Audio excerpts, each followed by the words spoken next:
Hey there. Welcome to a new game. We're playing a new game called Outward today. Thanks for playing Lucius the past 2 days. Lucius was a fun one. But it's a short one, so now we've moved on to our new game. We're playing Outward.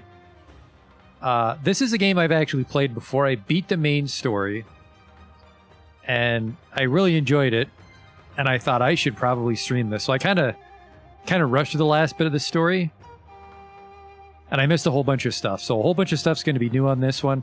This game features separate storylines, so I'm going to pick one of the storylines I didn't do. So there's going to be a lot of fresh stuff for me on this playthrough. We're going to try a new build. Should be tons of fun. And this is also with the DLC. I only beat the base game, and then I bought the DLC for this stream. So hopefully that'll be tons of fun as well. And there's a tutorial, which is kind of long, and I know just enough about the game to, well, finish it. So let's just get right in there with a new game. The game supports co-op and split screen, but I'll be playing just by myself. And the game also has hardcore mode, which we'll definitely not be playing on.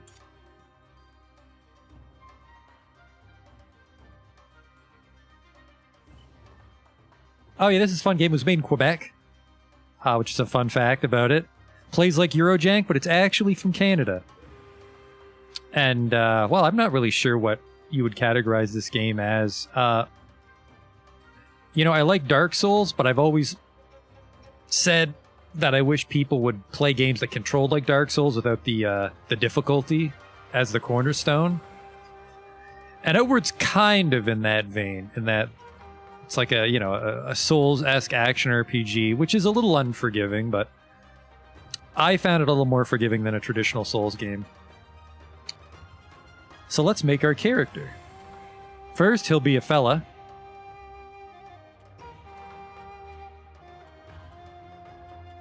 Are we an Orion, a Tremon, a Kazite? There's only 3. I'm liking this guy. No, I don't like that face. There we go. I like this face. And this is the cornerstone. Justin, this is the cornerstone the entire playthrough. It's this hairstyle right here. And then I just want this white, because we're this dandy dude in a giant powdered wig.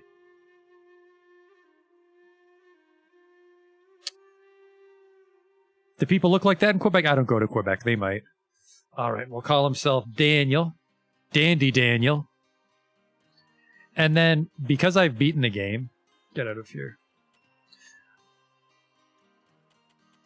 is they had a really interesting mechanic I didn't get to take advantage of because I only played the one playthrough, but when you beat the game, you can set aside items for other characters to inherit, like New Game Plus. And like I said, I beat the game on a character I called Jim. I don't like to give people wacky names to conserve that wacky name energy for when I record things, but I beat the game on a character called Jim. And one of my legacy carryover items is an ornate pistol I found. Well, I purchased it. I purchased it explicitly for this character. A brief overview of how this game works is you don't level up at all. Your playstyle is totally dependent on the equipment you find and the abilities you purchase from trainers. And the last time I played through the game, I was this like heavy armor sort of battle mage character. And this time we're going to be a more like a nimble rogue character. So things will be quite different for me. And one of the things you can do is fight with old-timey guns that take forever to reload. So we're going to do that. So we're going to choose Jim as our legacy so we get a pistol later on for free. Let's get in there.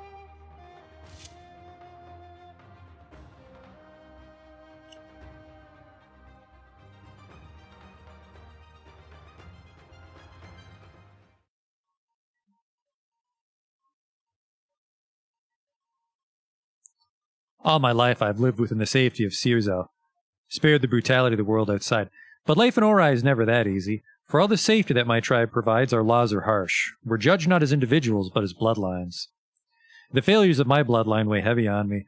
My grandmother brought ruin to our tribe long ago, bringing a heavy blood price upon my family. We've paid the debt caused by her actions ever since. I joined an expedition across the sea with my old friend Eason, hoping the money made there would be enough to clear my debts. This was a mistake. I'm lucky to still be breathing after our ship hit rocks on the return voyage. Now I have no choice but to pick myself up yet again and face the wild, untamed land outside the walls. I must carve out my own future, or die trying. A fun fact, you can never truly die in Outward. That's why I liked it so much. Oh, thank God my fucking man bun didn't get undone in the shipwreck. Let's go.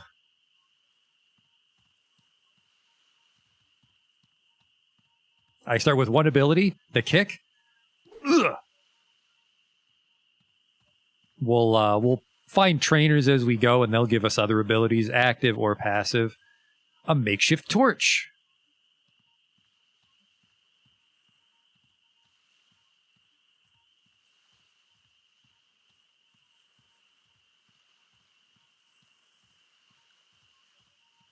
Yeah. Judo kick. I never actually used the judo kick on my other character, so it might come into play on this character. Technically, if you get enough money and purchase all the skills, you can be any build you want, but if you're not trying to 100% the game on a single character, you're really only going to afford so many abilities before you're tired of playing the game. The story is admittedly quite short. The game's mostly about exploration and dungeons and locales that aren't related to the story. Some tattered attire? Hardly dandy. Another torch. We also have to be very careful about our weight. Weight and inventory management's a huge deal in this game. Some seaweed. There we go. Another makeshift torch.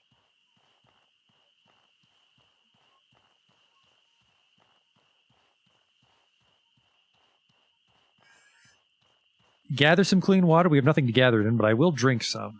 Hold triangle. Delicious.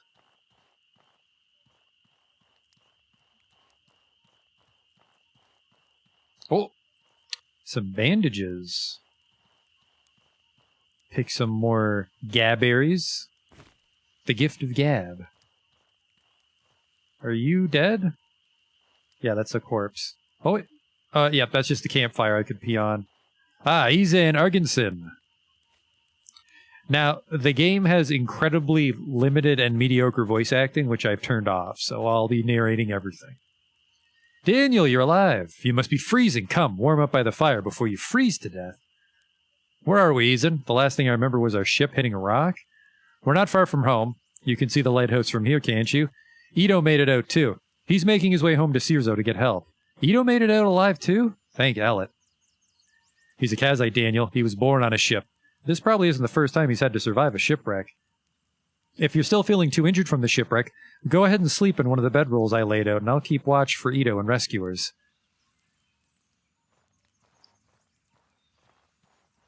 Take some bread. Now, that's technically it. That's it for this little prologue here. We can just go to bed and go back to town, but there's a little bit more to explore, and every time I try, I die. So I want to see how far I can get this time.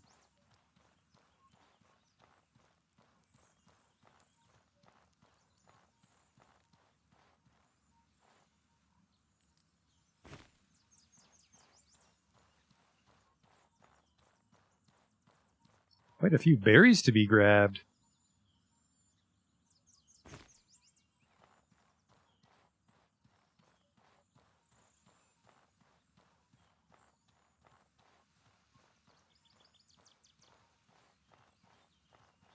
Oh, yep, I found a, no, this is my inventory. We found a ochre spice beetle, an uncommon, reinvigorating insect that lives in plants and is used in advanced recipes. Eating this insect protects from the cold if I just wanted to eat it raw. Hello? Treasure. A junk pile, to be precise. Ah, 4 silver coins. some wood, a piece of linen cloth, and flint and steel. Basic survival tool used to make campfires. It might have other uses, however. Salt water, don't drink that, Daniel. You'll be the dandiest man in the bathroom. Hey, Bane. Gather some more seaweed. Yeah, inventory management definitely a problem, especially when you can't keep all the ingredients straight in your mind for what you'll need for certain situations. I found a lot of the game was about preparation, like bringing the right food to encounters and such. But I also just brute forced a lot of stuff because I just wore heavy armor and fought with a shield.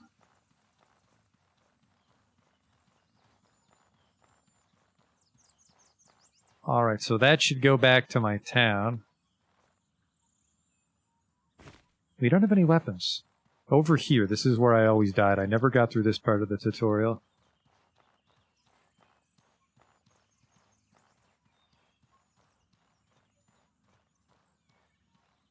A machete. Well, well, well. Alright, let's see if I can remember how to play Outward. Alright, yeah. Light attack, heavy attack, which is contextual. So, like, just square, I do a back thrust, but you can also combo into it. Alright. And then you'd see my stamina going down there on the bottom left. One thing in Outward is, oh shit! Alright, here we go. Trial by fire. Okay, couple things is as you get hurt, your HP will permanently go down until you rest. And as I use my stamina will permanently go down until I rest. So basically, the longer you stay out adventuring, your stats will go down until you're forced to rest, like in a tent. Another thing, it's the reason I ended up being like a heavy armor character. I didn't know this on my first playthrough, is you can block, and I thought it was like a Souls game, where like if you tried to block with your weapon or you blocked with a flimsy shield, it wouldn't block all the damage. That's not the case in Outward. I can fully block this hyena with my machete as long as I have stamina. There's no bleed through. The only thing you can't actually block is magic. Shields can't protect you from magic. Alright, well, let's fucking dance.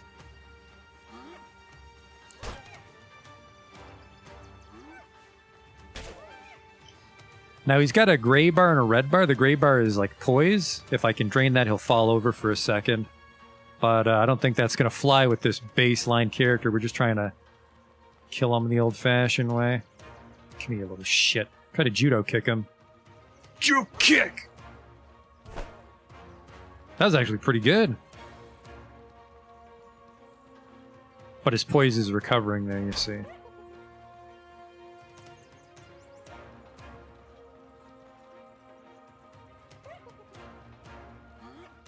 Judo kick! Little shit! There we go. Our first successful kill. He had some raw meat, which is about to spoil, I think. There we go. Food can also spoil, which sucks, because time does pass. Edible meat that should be cooked first, as it rots quickly and carries diseases while raw. As a type of meat, this food restores health over time. And a hide used in many basic crafting recipes. Let's go back to Ezan and craft some shit. Cook that meat for sure. Because food's a big deal. We can probably eat a delicious steak. I'm hot. It's probably because I'm fighting with this torch. I should put this torch away. We also have to worry about our temperature. Sometimes it gets too hot, sometimes it gets too cold. Alright, use campfire. A manual recipe. I suppose if you knew all the recipes, you could cheeseball certain things. This is a pretty obvious one, though. Just put meat in the campfire, it becomes cooked meat. Slab of meat grilled over a campfire, removing any risk of disease. Delicious. Put that in our tummy right now.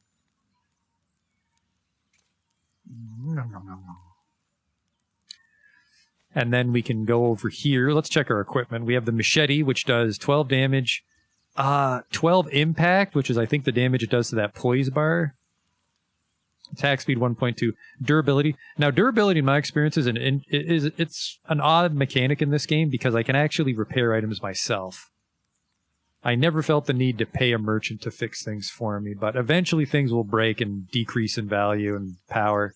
But you can just fix them yourself while you're sleeping. Resting, I guess. We'll touch on that then when I need to sleep. And then I don't have a helmet. I have these tattered rags, which is resistances. I could never really make sense of these stats, honestly, which is a little embarrassing because I beat the whole game, but I don't know what resistances actually meant.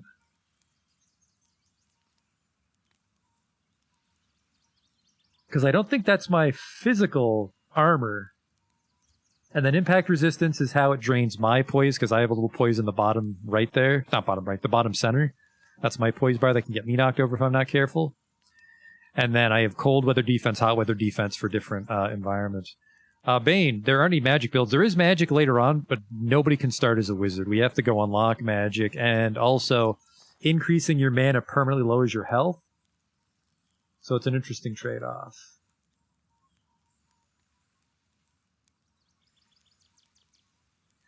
Magic system's a little interesting. I wasn't blown away by it, but I also found out later on that I was just not using it right.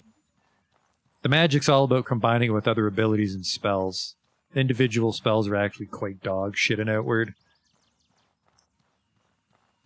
Oh, but an interesting quirk of the magic system is, like I said earlier, your HP and your stamina go down as you're injured. Like, you'll see that there's a chunk of my stamina missing because I've exerted myself a bit today.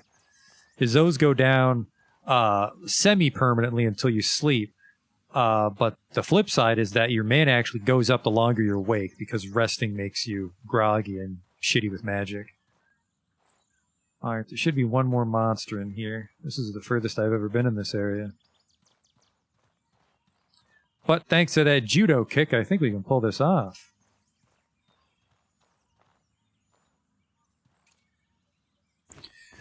Remember, we're trying to be a sort of roguish character on this playthrough, so I guess the kick does fit.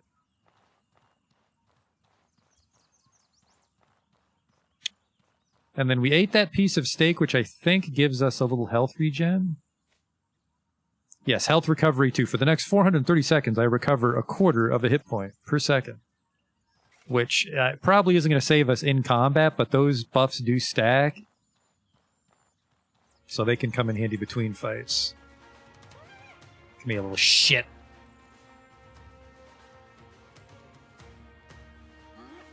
Judo kick! Right in the bum.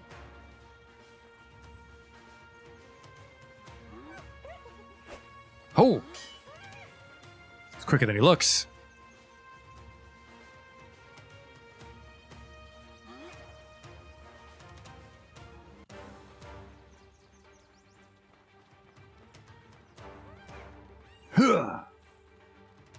We can roll, by the way. Because you don't have a lot of hit points, getting hit's kind of a big fucking deal, so...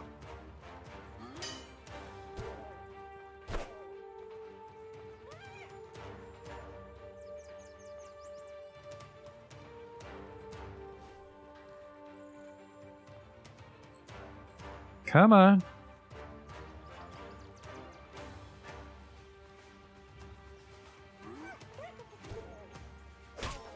We've done it. I'm officially further than I was last time. Well, I beat the game last time, but I've never opened this trunk before. Hello? Ah, a tattered hood. Some plaid workers' attire. And wood spikes. Spikes that must be placed in a tripwire trap, inflicting low damage to enemies that step on it. Well, that's coming right the fuck off, because no one can see my beautiful hair, but we'll put that on. Not quite dandy. Oh, look at this. I already have too much shit. Well, we don't wear hats. Throw that on the ground where it belongs.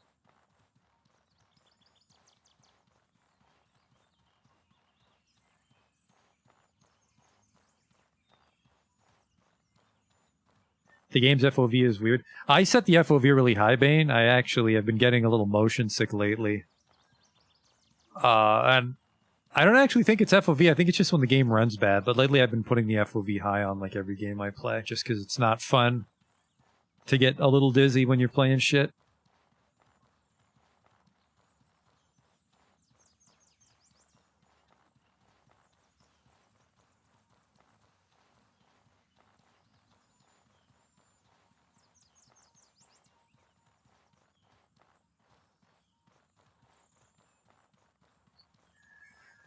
You've heard traps are pretty strong in this game. The very basic trap is very strong. That's one of the reasons I want to try rogue characters. There's another type of trap. Tripwire traps I've used. I've never used pressure plate traps. All right, Ezan. Sleep in one of the bedrolls? All right. Well, time for Dandy Dan to take a dandy nap. We can repair our shit while we sleep. That makes me very hot. We'll sleep for 1 hour.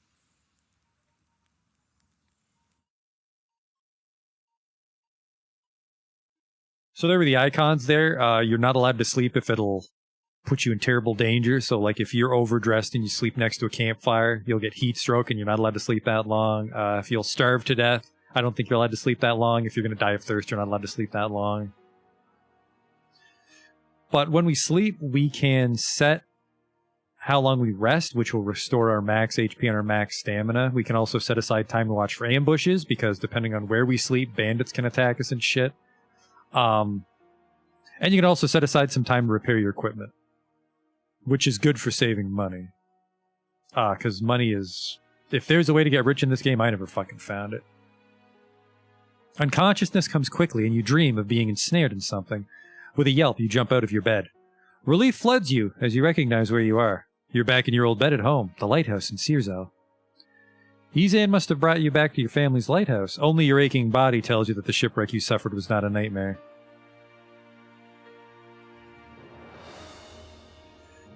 Guess I fell out of bed. Oops. Well, hello? Green worker attire. Worker boots. So this is resistance 3, impact resistance 2.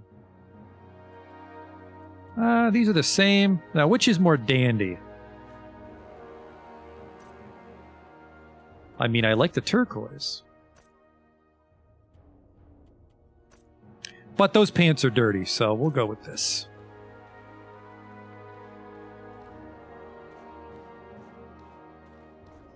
What do we have here? Ah, the primitive satchel. Another mechanic of Outward is that you can only put so many things in your pockets, so you also wear backpacks, but your backpack makes it hard to dodge. So in the middle of combat, you can just let it go, and then you're more nimble. I never did that, because I was never a dodge roll kind of guy. I always fought with a shield, so I never took my backpack off. Alright, let's drop some shit off in my stash, because we have a house. Put these clothes away for now, and these torches. And then, yeah, inventory is a big deal.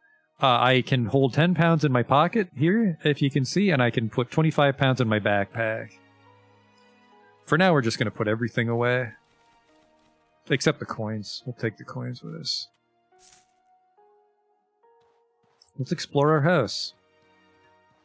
So yeah, I know a lot. Well, I don't know a lot about this first zone. I didn't explore it fully, but I know a lot about this part of the game. Once we get past this part, we're going to be flying blind as I switch to a different storyline I've never done. Some jerky on the ground here. Take an old lantern. There's a way to put it out. There we go. Left on the D-pad. Because this will limit light for sneaking. We can also throw it like a Molotov cocktail. And not this shitty backpack, but good backpacks, we can actually just strap it onto the backpack to keep our hands free, and it'll emit light. What do we got here? An improvised bedroll so we can camp out in the wilderness. Some flint and steel. Iron scrap for crafting. And a kitchen for cooking. Some Gabbery jam. Some Cierzo ceviche. I think all the food in this game is French because it's from Quebec. Except bread. A recipe to cook Cierzo ceviche. Let's see how we cook that, actually. We need a rainbow trout, some seaweed, and some salt. Dish of raw rainbow trout that keeps the fish's mana restoring and elemental resistance attributes. Yeah. Did I cook that other raw meat you got from the hyena? You know, I don't think I did. Maybe I forgot to loot that other hyena.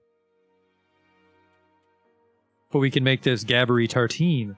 Gabbery jam thinly spread on bread, used to multiply the effects of jam into several portions. Yeah, 1 jar gives me 3 pieces. So this is restored food 150, but this is restored food 125, but we get more. So, more calories in general. You're right, Dan. I think I did put it in the stash. Well, let's make some jam for breakfast.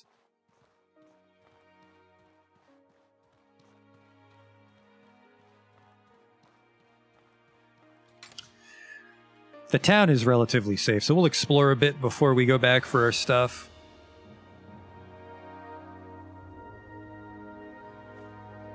Rise and shine, Trog Spawn. You think you could nip off for 4 months and not pay what you owe the tribe?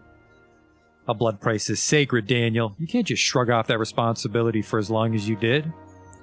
If I don't see the money from you by the time I count to 10, you'll regret you ever came home. You know I can't pay it. All the money we made in Orochi is at the bottom of the bay. Yeah, you were on that ship too, weren't you? How many lives must your family be responsible for destroying before enough is enough? I lost my daughter on that voyage. I didn't put a fucking gun to your daughter's head, lady on the left.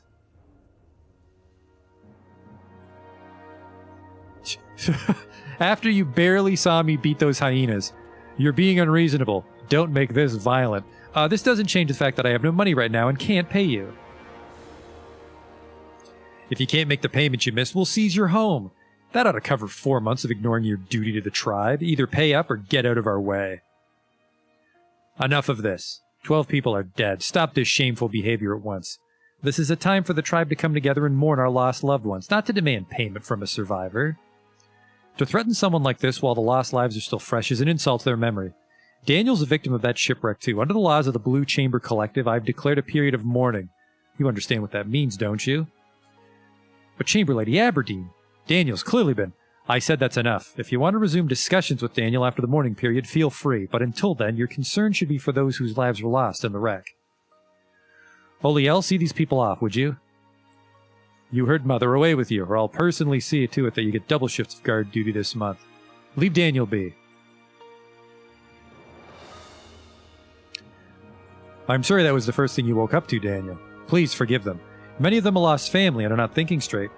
I can't believe you want to seize my home. Can't you do something? If I could do more, I would. The most I can do for you is declare a mourning period and buy you a little time. If you don't pay off those 4 months of missed payments on your own, the tribe would have my head. For 5 days, no one in the tribe can ask for what you owe. That gives you 5 days to pay back all 150 silver coins. Either gather the money or earn a tribal favor, and they won't be able to touch you. Once you can make the payment, come see me up at the town hall on top of the hill. Please, find a way to make it work, Daniel. The last thing I want to do is take your lighthouse away. I can't possibly accomplish that. I need more time. A dozen people lost their lives in that shipwreck, leaving grieving kin behind. Their need outweighs yours. Trust me, Daniel. I wouldn't be doing this to you otherwise. Their families need the assistance immediately. You must find a way to pay what is owed to the tribe. The last thing I want is to confiscate your home. Then I'll have to head outside the walls. That does seem like your most effective option, dangerous as it is. I doubt you'd be able to gather that much in such a short time by staying in Cierzo. Never forget, no one's an orphan in Cierzo. Don't hesitate to ask the rest of the tribe for survival advice. Though you owe us a blood price, we'll still help you however we can. If you can do a great deed for someone in Cierzo, we'll owe a tribal favor, which I'll accept as substitute for your payment. Once you're ready to leave Cierzo, speak with Burrow, the gate warden. He'll judge whether or not you're prepared to face the outside world. Alright, Call to Adventure's log has been updated. Pay 150 silvers to Rissa within 5 days or you'll lose your lighthouse. Well, the clock's ticking. Hello? Oliel? I'm glad you survived the wreck, Daniel. I'm sorry about your losses. I know how much you were counting on this expedition. That glowing sword is new. When did you get it? Rufus! Rufus! Commissioned it for me as a going away present. I was going to leave this morning to go join the holy mission of Elet before Mother could stop me. but with the shipwreck, it wouldn't be right to leave. I have to stay with the tribe until the mourning period is over.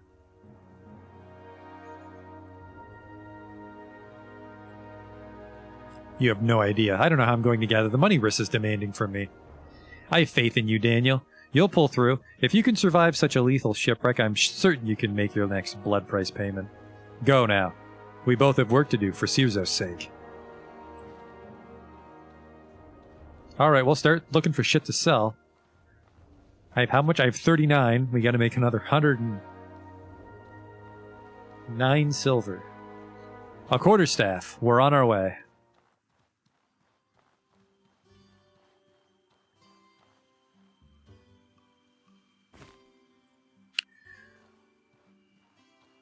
Because we're going with like a rogue build, we're gonna...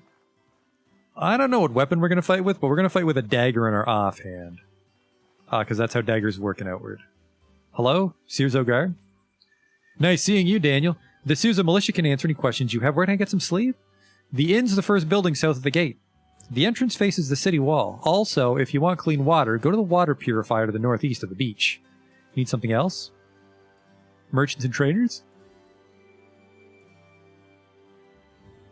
Merchants are mostly clustered around the fish statue in the middle of the city. Our training area is on top of the raised docks. I'm sure you'll find someone there with the time to mentor you. Need something else? Who's important in this city? The chamber lady, Rissa Aberdeen, is usually in her manor on top of the hill when she's staying in Cierzo. Burak, the gate warden, is by the front gate. Oh, and Helen Turnbull is looking for curious objects. See her up on the raised deck near the inn. Something else? Tell me about the surrounding region. If you want specifics, ask Burak or Gate Warden. Generally speaking, winter can get unbearably cold, so wear thick clothing and keep torches and campfires on hand. And if you're interested in magic, there's a ley line under the Conflux Mountain, that large purple one in the middle of the region. Something else? Apparently not. I'm fine. Farewell.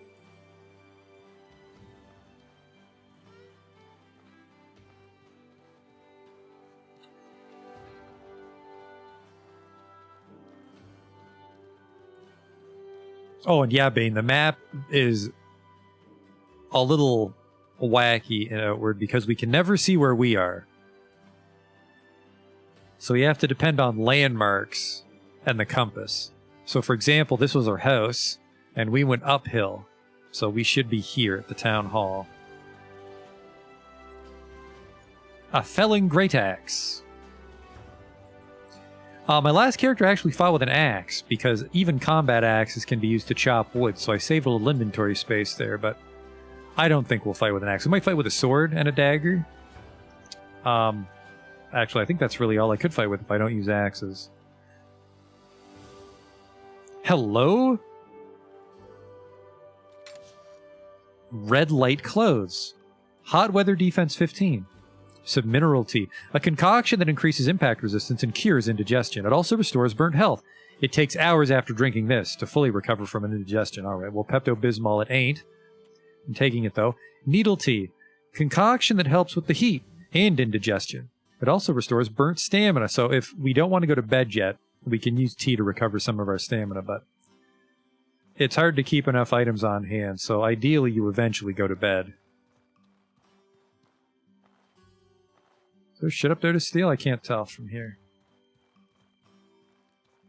Let's try those clothes I took. No, not primitive satchel, these. Ho ho, now that's fucking... that's breezy. We have appearances to keep up, though.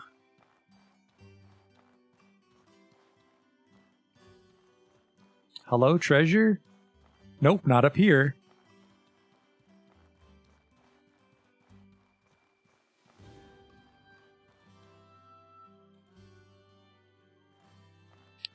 Yeah, semi-dandy. Hello? Well, vague townsperson, we're not allowed to talk. Maybe it's because they're too dirty. I only talk to fellow dandies. Oh, that's the lady on the raised deck by the inn, right? Yep, because we came downhill. That's Helen Turnbull. Daniel, always a pleasure. What do you want? I'm here about work. I need to make a lot of money. I'm looking for something I can do nearby. As a matter of fact, I could use a brash explorer for something. Tell me, what will you risk for some silver? If the pay's good, I'm willing to put my life in danger. I'm looking for a particularly rare mushroom in the shape of a shield. I hear it grows in Blister Burrow, northeast of Cierzo. You'll know it if you find it. The primary characteristics are its immense size and red color. Bring me that mushroom and I'll pay 70 silvers. What kind of properties does this mushroom have? That's a trade secret, Daniel. Maybe I'll tell you later. Are you interested? Okay. Perfect.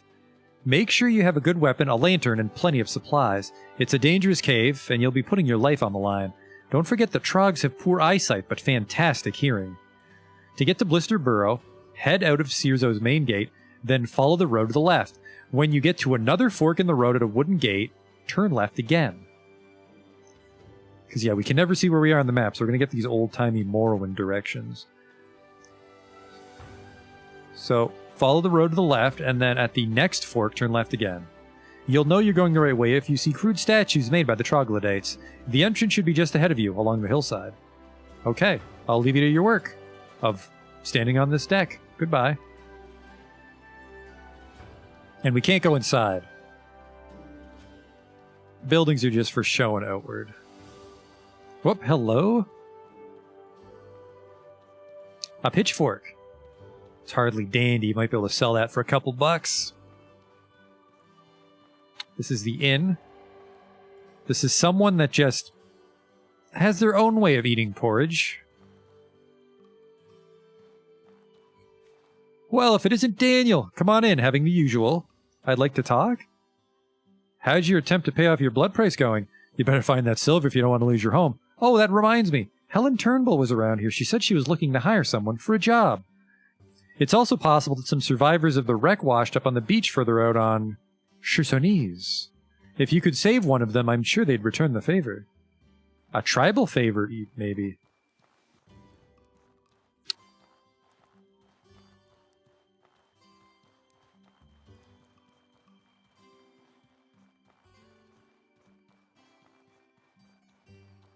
Any treasure? Doors won't open? Okay, well. Clock's ticking. Let's look for more treasure.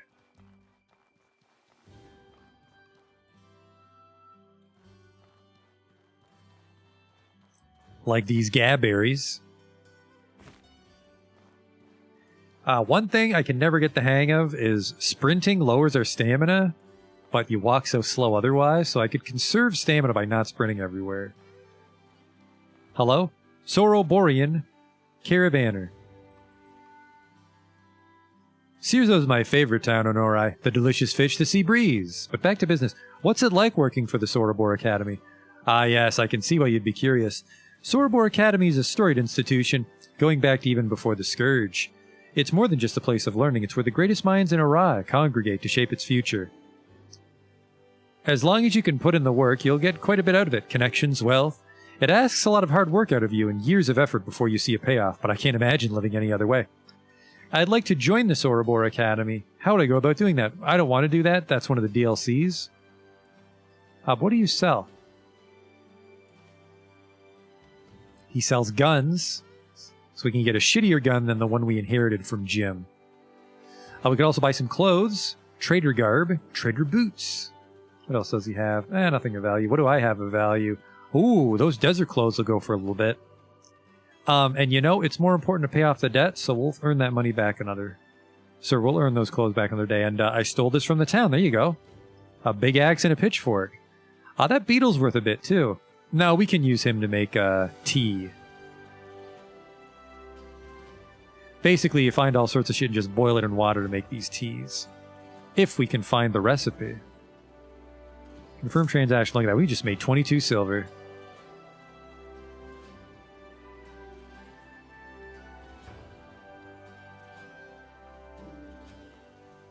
Oh, you're absolutely right. You can use the caravan to fast travel to major cities, but it is super expensive. This wasn't in the base game. I'll tell a brief story, which will tie into a funny showcase.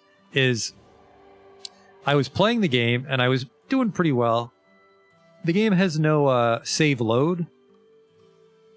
It will automatically autosave, and then that's just what your character is. And I was sliding down a hill, and I got stuck. I was falling perpetually, and I couldn't get out. So I tried to look up how to get out of this situation. Some people that were not helpful at all said to start your game over. Others said to delete your save, because while it doesn't let you save, it actually has, I think, 10 or 15 autosaves backed up, so you can go to the folder and delete them until you get to a good one. But it took me so long to find that solution that all my autosaves were me falling down that hill trapped. And someone said that you can use the debug menu if you toggle it. And there is an option to get you unstuck with that, which actually just launches you into the air, which was funny to watch. But there's some other funny things in the debug menu, like fast travel, which some purists would claim not to use. But if you're very bored of the tedium of running around the world, you can use the debug menu to fast travel. But you can also use the debug menu, let's call it up,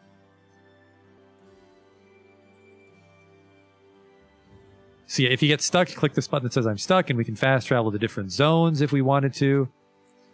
But most importantly, we can change our move speed multiplier to, say, oh, I don't know, 10. And then the game plays like this. Whoa!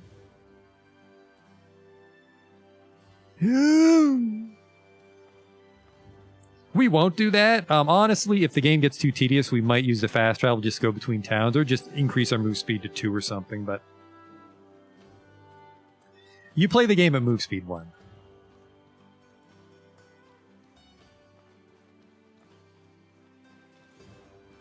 Hello, another machete. Unfortunately, you can't dual wield. Hello, miss? Now, you might think this is weird. Sorry, not my fucked up elbow, but she's nailing the fish to dry, and they did that in the old-timey days. If you live in America, you might be able to go to a colonial reenactment village, and they actually would nail it to the plank and leave the fish out to dry. I only learned that recently in the last couple of years. That's just a fun history fact. So that's a real thing what she's doing. Ah, Izan. Daniel, I wish I could greet you with a smile, but, well, we both know that won't happen. Hell, it's breath. What a disaster. How are you holding up? Yesterday I was leading our most ambitious expedition in a decade. Now all that's left is this wreck and a tribe in mourning. I'm not holding up much better than you are. What happened? How did our ship sink so close to home? The lighthouse wasn't lit at the time we made impact with the rocks, I'm certain. I remember thinking that we should have seen it by now right before we hit the rock. We lost everything below deck. Half the ship came apart before I was able to run aground. We lost everything, the coins, the spices, the armor and weapons. Unfortunately, yes. What little we could salvage from the wreck has gone to the families of my drowned men. My finances are reeling from this loss. I've barely enough left to start over. Still, we have no right to complain. All we lost was some coin and 4 months of time on this failed journey. My sailors lost their lives. Izan, I have 5 days to gather 150 silver. I lose my home. How much? Damn, that's right. You haven't been able to make payments on your blood price while we were gone. You always get the short end of the stick, don't you? The blood price on your head is disgusting. It's unfair to hold anyone responsible for the crimes of their ancestors. You weren't even born when that tragedy happened. I know, but I don't have a choice. Of course you do. Your life's your own. You choose what to do and where to go. Just because a choice is hard doesn't mean you can't take it. I'm sorry I don't have better news, Daniel. Well, I guess it's up to you to pick up the pieces. Best of luck with squaring things with Rissa in the short term. I want my money back. Hand it over, I'll beat it out of you. Now, that's not very dandy. I guess I truly am on my own, then. Actually, I do have a small stash of goods I hid in case of disaster. I hid it near the old shipwreck to the south. When you open it, remember that the moon commands the stars. You'll know what I mean. Remember, take care of yourself and don't be a tool for others, or you'll end up with missing limbs like me. Make your own path. He has a peg leg, but do you have a peg arm? Holy shit, he does. That's a claw machine arm. Apparently I'm thirsty. Jesus Christ, the first day's already over. It's 1904 on day 2. Hello, sir? Now this is old. Well, I'm thirsty. Let's drink at the water purifier. Ah, what's this? A water skin. Yoink.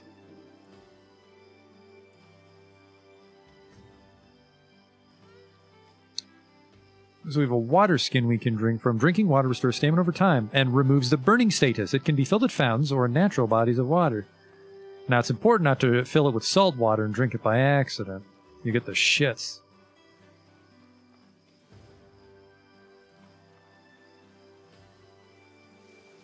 That's a good question. You don't know why I had 5 days to make money. I think it's because I didn't die in the prologue, because a lot of time passes when you die. A fishing harpoon.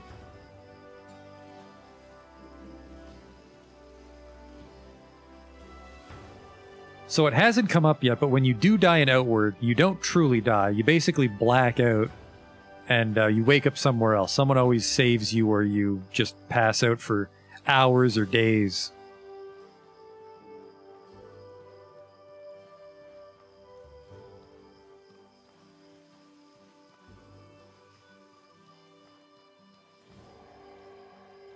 So the tricky part here of this part of the game where we have to pay our debt off is if we die, a lot of time will pass. I think we can only die like 2 or 3 times, and then the 5 days will pass and they'll steal our house from us. So we ideally don't die at all.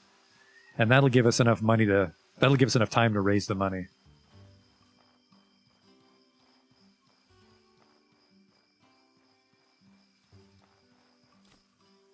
Tattered hood, which we'll sell. Some more water skins. We might just leave one of those behind in our house, because we need water to cook certain things. Hello? Fishmonger Carl. The sea was generous today. Seafood and fish all year round. I'd like to buy something. Would you like to buy something for me, though, like this hood? $2. Thanks, homie. I don't know, you could scoop fish up with that. Just a dock hobo doesn't want to talk. He's not a talk hobo, that's for sure. Hello, sir?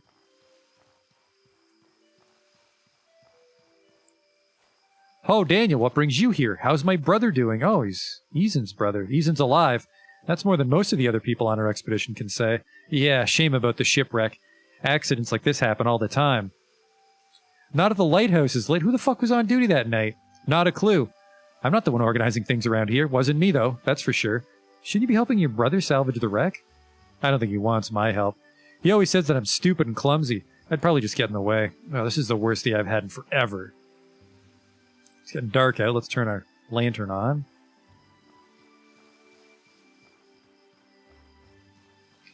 What do we have over here? A plank shield, which we're going to try to not fight with shields, so we can sell that.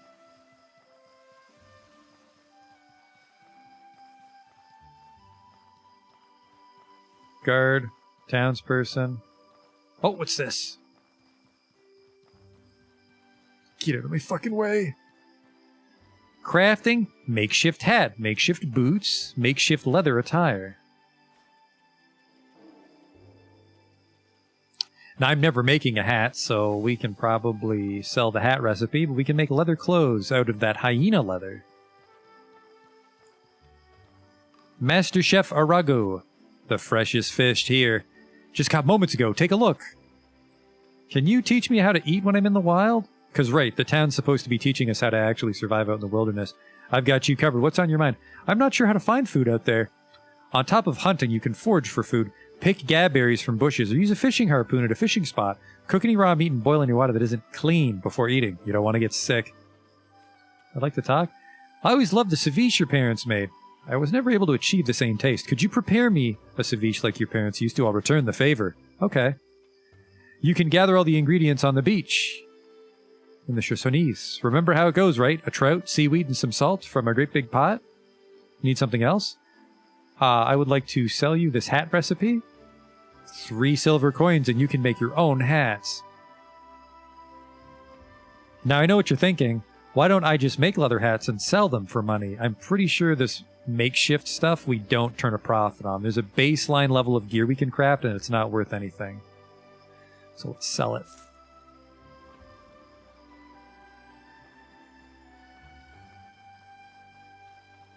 Hello? Oda, Kazite trainer. Amba friend Daniel. I continue to train every day so that someday I can fill Eto's boots and protect Cierzo. Maybe we should train together, eh? I'd like to talk. I made a trip to visit the old hermit in the valley beyond the Ghost Pass. It's a dangerous journey, but his knowledge of magic is vast. To learn the spells of the Cabal of Winds, there's no better teacher. Okay. I can teach you a Kazite trick. I can teach you a way to use a one-handed axe to cripple and slow your enemies. Is 50 silvers a fair price? No, I need to pay my weird mortgage. Ito, were you the man from the shipwreck? Amba, my friend, ready to continue your training? Can you teach me to fight?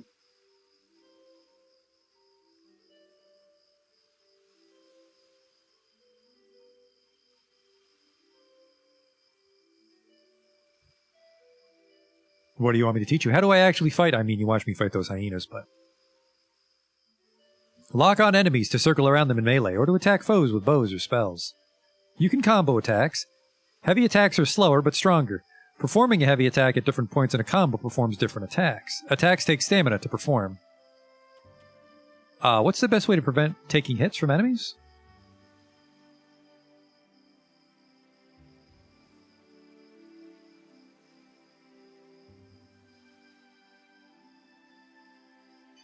When the enemy bears down on you, dodge to get out of harm's way. If your foe is quick, you may want to drop your backpack. Most backpacks slow down your roll.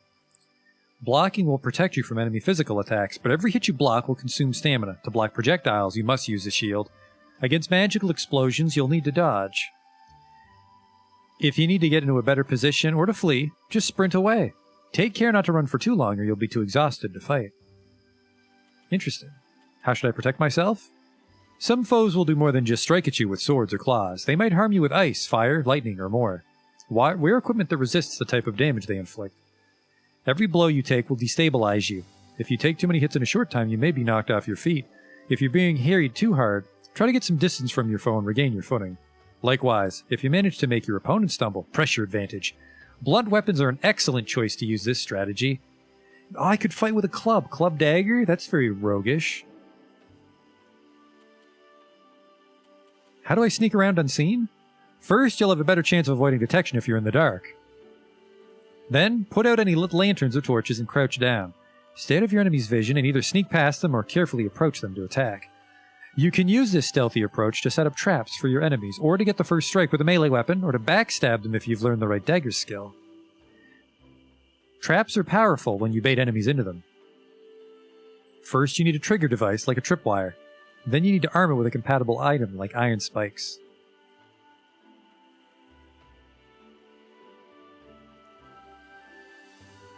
I'd like to train with you.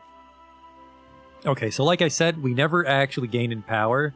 Well, technically certain story checkpoints give us passive HP and stamina, but we have to find trainers in the world that technically correspond with classes. This guy's a Kazite Spellblade. So we start at the bottom here, and we buy skills from him. And then up here is a breakthrough. And you can only do 3 breakthroughs per playthrough. So basically you can choose 3 like subclasses to focus on. And then if you buy the breakthrough, we're allowed to purchase these ones up at the top. So I don't actually... What is this guy? Increase your stamina... increase your health by 25 and the amount of health you restore while sleeping by 20%. See, that's a great one. You'd want that on everybody. Really, these ones below the chain, you might as well buy all of them if you can afford them. And then you choose 3 that suit your playstyle to unlock the chain, and then you max out those. And then I have a vague idea of which ones I want to buy the breakthrough on, but I have to find them to remember. So yeah, health up by 25. Increases your impact resistance while you're blocking. That's another great one. Shield charge. I need a shield equipped, but then I can rush forward and hit foes with my shield. So see, this is 50. Not too bad, but we do need to pay off our mortgage, so we can't buy this yet. And then 600, 500. So like these are a big deal to specialize in your subclass deals. And then what do we got here? Temporarily adds fire damage to your weapon. Consumes my warm boon. We don't know how to cast warm. And then we can also infuse frost on our sword. Shoot a projectile out of the element that your weapon is infused with. So that's kind of cool. Because... That wouldn't... Yeah, temporarily adds fire damage, so then my club would just become a fire machine gun for a while. Strike your weapon on your shield, removing the elemental infusion to make an explosion. That's kind of neat. There's a little combo there. So you go infuse fire, and then you'd shoot a bunch with discharge, and then when they get too close, you do the gong explosion. And then, yeah, it's like, this 25 health is good. We want to come back for that later. Hey, Matt, did I sacrifice all the adults in that game? I fucking sure did. Baby Lucius killed everybody.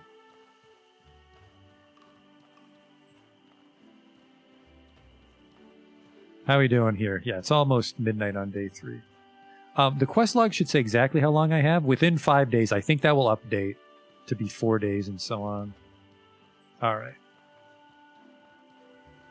We've yet to even talk to the merchants in the town square here. We got to be a little careful because our lantern can burn out, and you don't fucking want that to happen in the middle of a dungeon. Probably want to grab some makeshift torches. Hello, shopkeeper Doran. Business is slow for me whenever that Soroborian caravan comes in. Let me know if anything I have catches your eye. Can you teach me about crafting and managing my inventory? What do you want to know? Can you teach me about survival crafting? Whenever you need to, you can craft a great variety of items to aid in your survival. For example, some wood and linen cloth can be made into a torch if you need light. Not only can you assemble things like tents, backpacks, and weapons out of raw materials, but you can also disassemble many items like clothes or weapons to get materials. Using what your environment provides you, either through experimentation or learning crafting recipes, is the difference between a lost wanderer and an expert explorer. How useful is it to have a backpack? The backpack's one of the most essential tools for any traveler. You'll be able to carry more before you're over-encumbered, and you can hang a lantern from most backpacks, freeing both your hands when exploring dark caves. If you get in a fight, however, it's usually best to drop the bag. You see, backpacks slow down your dodge. Oh, and a word of caution. Should your backpack be hit, it'll damage the items inside. Food, weapons, and armor pieces in your pack can be damaged this way. I didn't know that. What's a good way to handle my inventory? Keep only what you can't live without in your pockets, and store your camp gear and loot in your backpack. This will keep you light on your feet and more effective in a fight. Learning how to effectively split your gear between backpack and pockets is essential. You don't want to find yourself without bandages at a bad time, and you don't want to be overburdened either. While wearing a backpack, what you pick up goes in the backpack. Consider selling items you use often, setting items you use often, like bandages, to quick slot, to have them ready during combat. What do you sell? You want any of my shit? No. Ah, some salt. That's tempting, because that guy might give us money if we cook that food for him. Got a lot of recipes. Some tea, soothing tea. Amolite armor, Amolite boots, Amolite helmet, makeshift leather attire. We found those on the... So, 10 silver each. We got those for free. A fur tent. A layered tent of thick furs that grants high resistance to the cold weather. Sleeping in this tent gives a large bonus to stamina. An improvised bedroll. A simple tent that helps protect against the weather. Sleeping in this tent gives a small bonus to stamina. A cooking pot, a heavy pot that enables the preparation of recipes with more than one ingredient, to be used on a lit campfire. Now, our kitchen back home is the same function as this cooking pot, but we can use this to cook out in the wilderness. Some bandages. A backpack. A balanced backpack commonly used by travelers, but this backpack will slow my dodge. Some boots. Does my current backpack slow my dodge? Yes. Let's see this. I think almost every backpack makes you Dark Souls fat roll.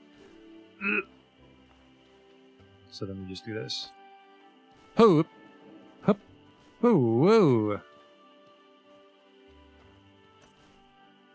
Oh yeah, look at that. Look at that shit recovery. Hoop. Hoop. Den de den. Alright, let's get our backpack back.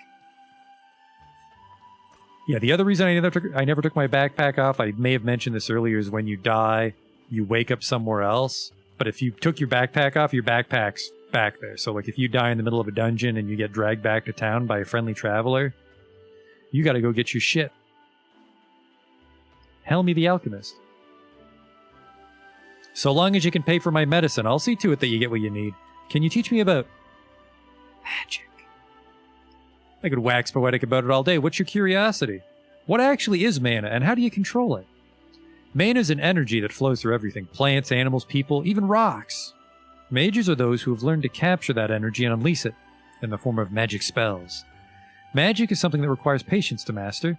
By combining spells in the right sequence, you'll achieve better results than using a spell on its own. Something else? Where can I learn magic? To unlock the secret of mana, you must travel to a ley line, a place where Orai's life flows strong. The nearest one is the one under Conflux Mountain. You know it, right? The large purple mountain. The Holy Mission and the Kingdom of Levant have their own paths into the Conflux Mountain as well, and each one will test you differently. They'll all lead you to the main chamber. Purchase? What do you got here? A lot of potions, some wizarding clothes, a book used to cast runic spells. Concoction that temporarily increases your physical damage. As you can see, there's a lot of potions. There's a lot of items that you'll want to use for certain encounters. Bandages. What do you got here? An assassin's elixir. That's me. I'm an assassin. Astral potion. Teaches you how to craft incendiary charge for some booby traps. She's actually got a lot of shit that I really shouldn't be talking to merchants. One guy we're going to talk to, though, is the armor smith here, because I do need to switch over to clubs. Hello there, Daniel. Need some gear? I recommend our iron weapons and a bow, or a shield if you're using a one-handed weapon. What can you tell me about handling equipment? Take good care of your equipment, friend. When wits fail you, your gear is all you can rely on out there. Browse shop? Certainly, let's do business. What do you got here? Fang axe, Fang club. Fang great axe, Fang great club. Fang halberd, Fang shield, Fang sword, Fang trident, iron spikes, tripwire, trap. Ooh, for setting up booby traps. We are a rogue, so we're going to grab this. And then these Fang blueprints. In my experience, I haven't been to every town, but the town will sell recipes where you just find creatures out in the wild and like strap their horns and stuff to the weapon to make it stronger. And this guy he teaches you how to strap fangs to things, but we're looking for a club. Oh, and a dagger. $200. Let's try to find one. Let's try to find our own. Ugh. 20. Oh, only 20 gold. I thought that said 50 gold. 50 gold for the rondelle dagger. We need to find our own daggers. But 20 gold. Well, sorry, silver. It's always silver coins. 20 silver for an iron mace, which we might be able to just find a mace out there somewhere, but well, hang on. This does 22 damage. What's the machete do? Not 22 damage, so sell that. Oh, we lost quite a bit of our money there. Oh, I had a spare machete. All right, put that club on. And then what was this? Tripwire trap. Now we can make our own booby traps. What do we know how to make here? Arrows, bandages, campfire kit, improvised bedroll, makeshift leather attire. Resistance 7. This is actually... This is stronger than my dandy clothes. It's not very dandy looking, though, is it? Like other survival attires, this improvised coat has additional pockets. Really? What is this? Oh, any armor. And then I cover it with leather.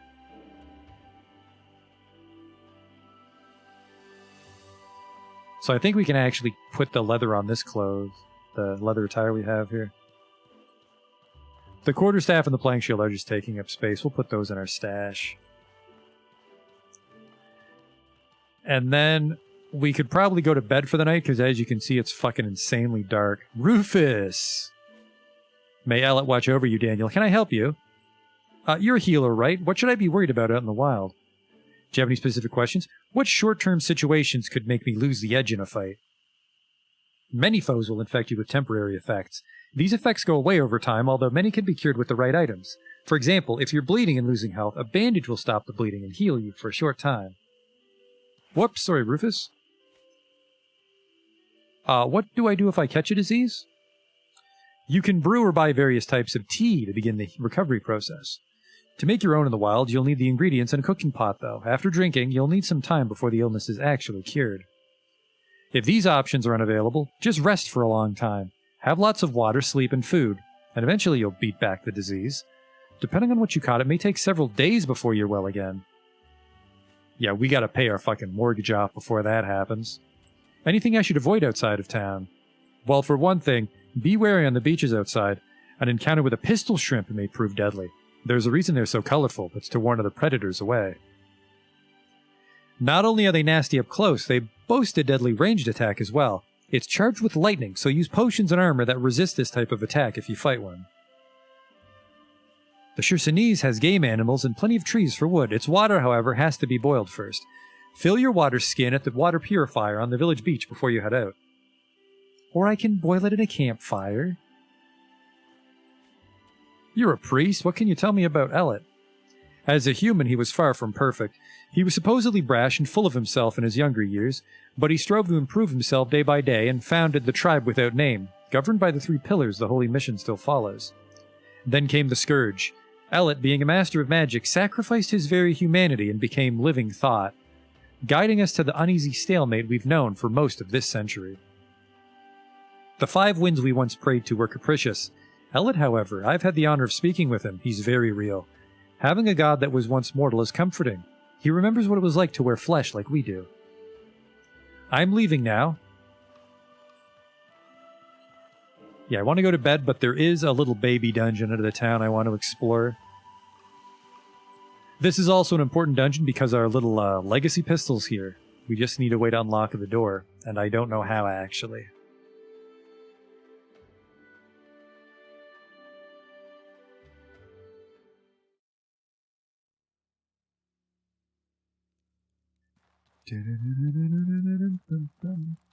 This door right here. I need the Cierzo town key. And the ornate pistol is safely stored away there. Oh, another lantern. Flint and steel. Might be able to sell that.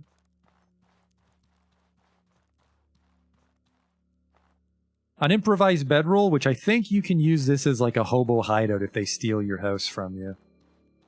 Take some bread.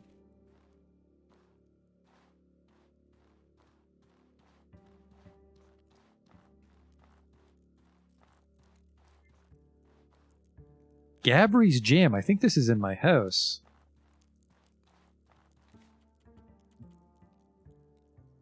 Teaches how to craft... No, this makes the jam. I think we didn't have the recipe for putting it on the bread. I'm a little thirsty, which... my max health goes down quicker, and my max stamina goes down quicker because I'm hungry and thirsty. The icons obviously aren't very helpful, so we'll want to keep an eye on this page to see what's wrong with us.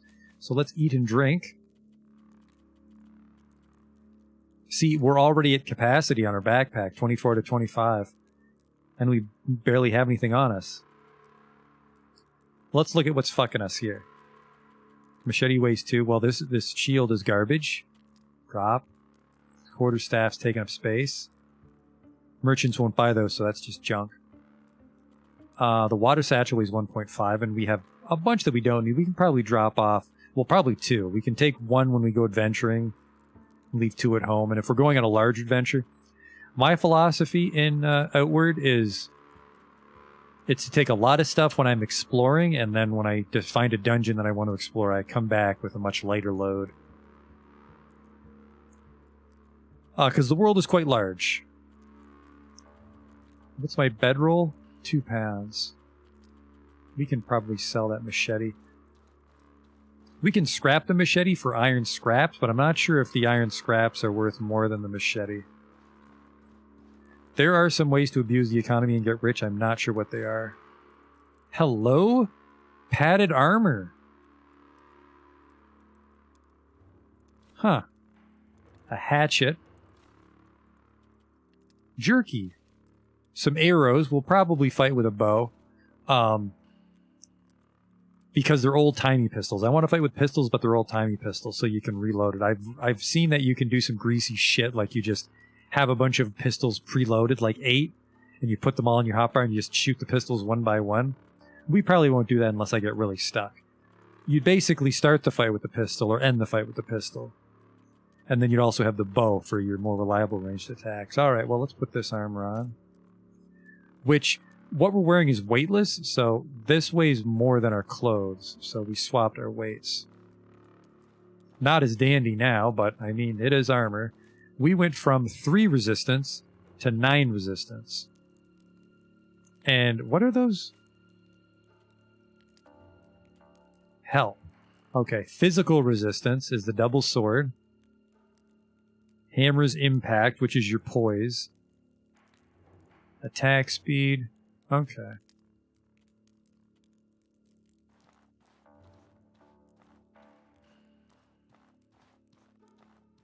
A free pickaxe. Don't mind if I do now. Our bag is overweight. Let's put those bandages. Didn't I have bandages? I left them in my... I left the bandages at home. Alright, let's eat some jerky. Get that weight down.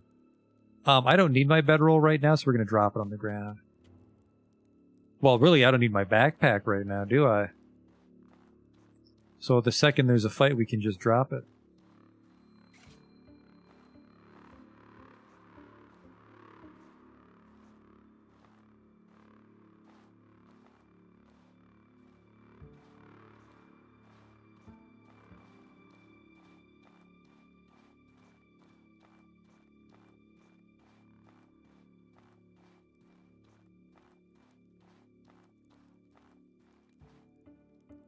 Oh!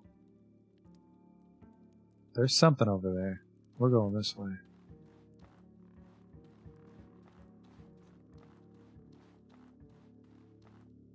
Oh! We got our mining pick. Let's mine some iron. Ooh, some thick oil came out of it.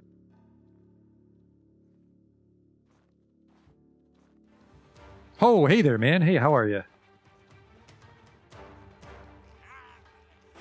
Judo kick! Fuck you! Gotcha! Holy fuck, that judo kick. That is very handy. He had a mushroom on him. Poor guy probably thought he was on a spirit quest, and then I hit him in the fucking skull. A bland mushroom which restores little hunger, often found in dark caves. This troglodyte trident, I'm not sure if we can sell this in town. What is this? Damage 16, the mace is way better. Okay, again, backpack can go if we get into trouble.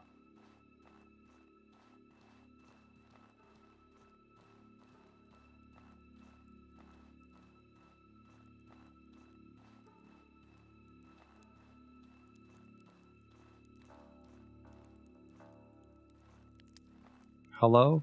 Well, well, well. Ditch the backpack! You fucking wish! You're gonna get judo kicked. Are you ready? Judo kick!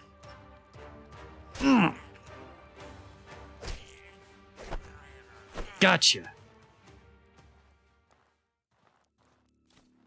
He had a star mushroom on him, a celestial toadstool which restores mana, and is an ingredient in magic restoring elixirs. Yoink! That backpack's fucking heavy. We'll double back for it. Any other troglodytes in here? Well, they're guarding that mushroom shield the lady wants, so that's a good sign. Because we beat those guys up. Some green mushrooms. Yoink!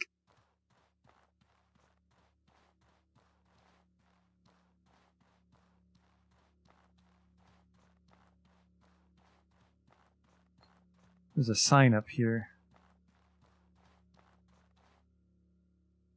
Danger! Going forward will strange you in the wilderness until you make your way back to the village. Well, why? Build a fucking ladder then. Stupid sign skeleton.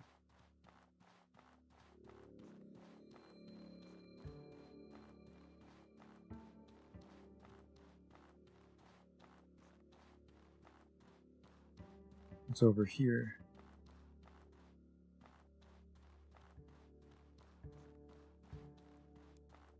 Put that backpack back on. Which is very heavy, unfortunately. Now we're 2 overweight. Well, if the troglodytes are worth anything, we can come back for it.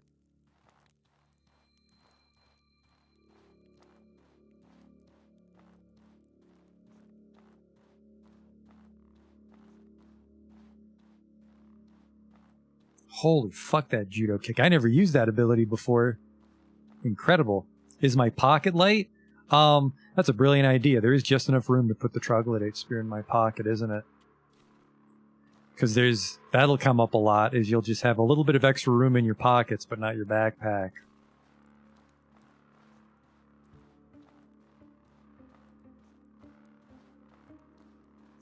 And then this is burning off a lot of our, you can see our max stamina starting to get capped from all this fighting and running. Because I'm actually running right now, which is draining our max stamina. I'm just so overweight it looks like I'm walking. Merchants never close, so we can try to sell our spears and shit before we go to bed.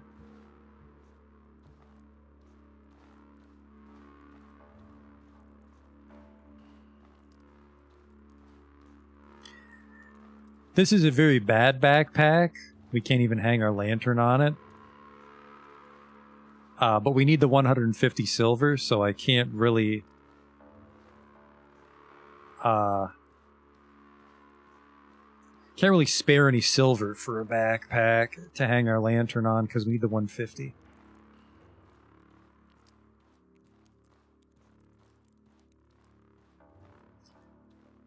Almost out.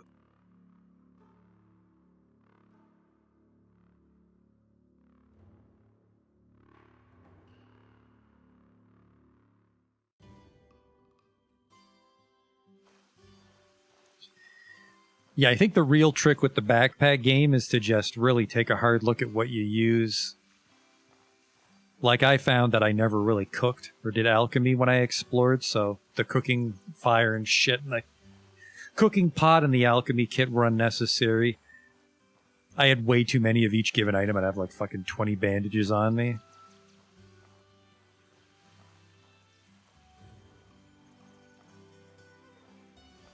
Hey, Wyverns. It's a little rough around the edges, but I liked it. It's a fun game. I may be making it look a little more simplistic than it is. Because, you know, I definitely died about 5 times by now on my first playthrough.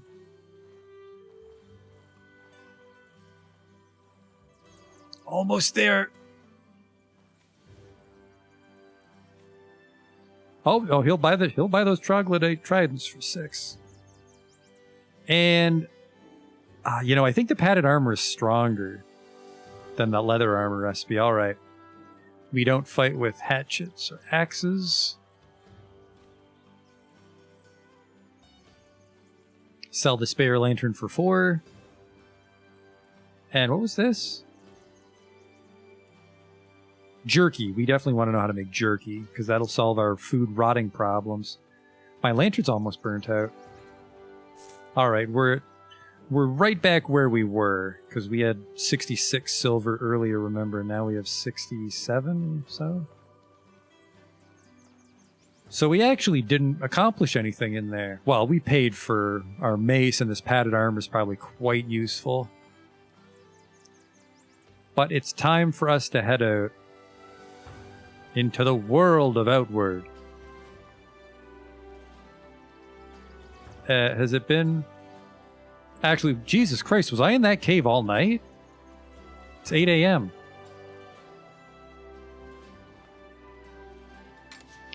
Alright, things we don't need. Arrows because we don't have a bow. The clothes. These others. We probably won't be sleeping out in the wilderness. We'll run home. Oils for crafting. So is iron scraps. We're not going to do any camping, so we don't need to bring our tinder and steel. This is for crafting.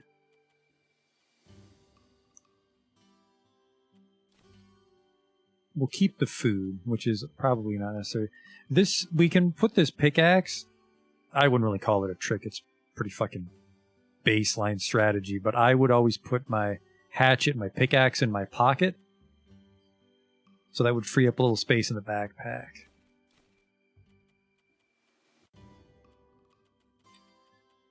You're right. We will take the oil to refill our lantern, because we're going to need it if we get in trouble at nighttime. There's the 2 hide. Let's see if we can combine that with these clothes.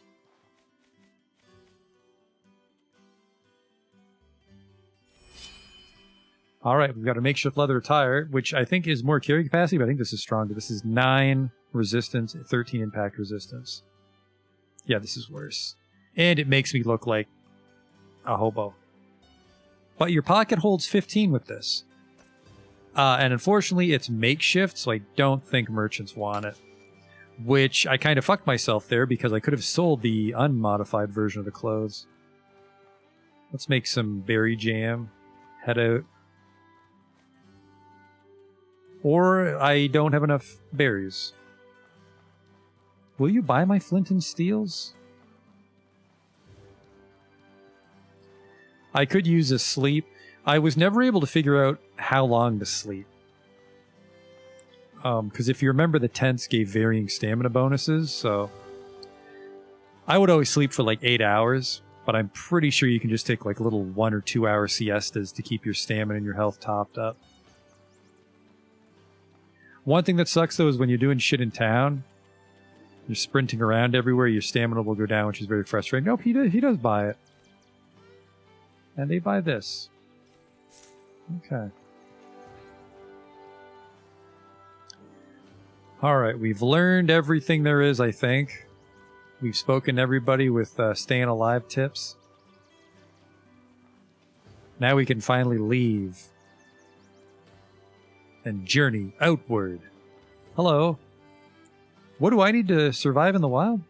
What's got you worried? I've noticed the longer I stay out, the less maximum health and stamina I have. Pay attention to what your body tells you.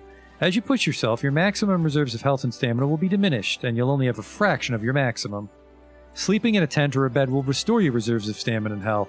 Always be mindful of your limits and don't push them more than you need. There's no shame in taking time to set up camp when you're exhausted, except when you don't have room in your backpack so you didn't bring that stuff.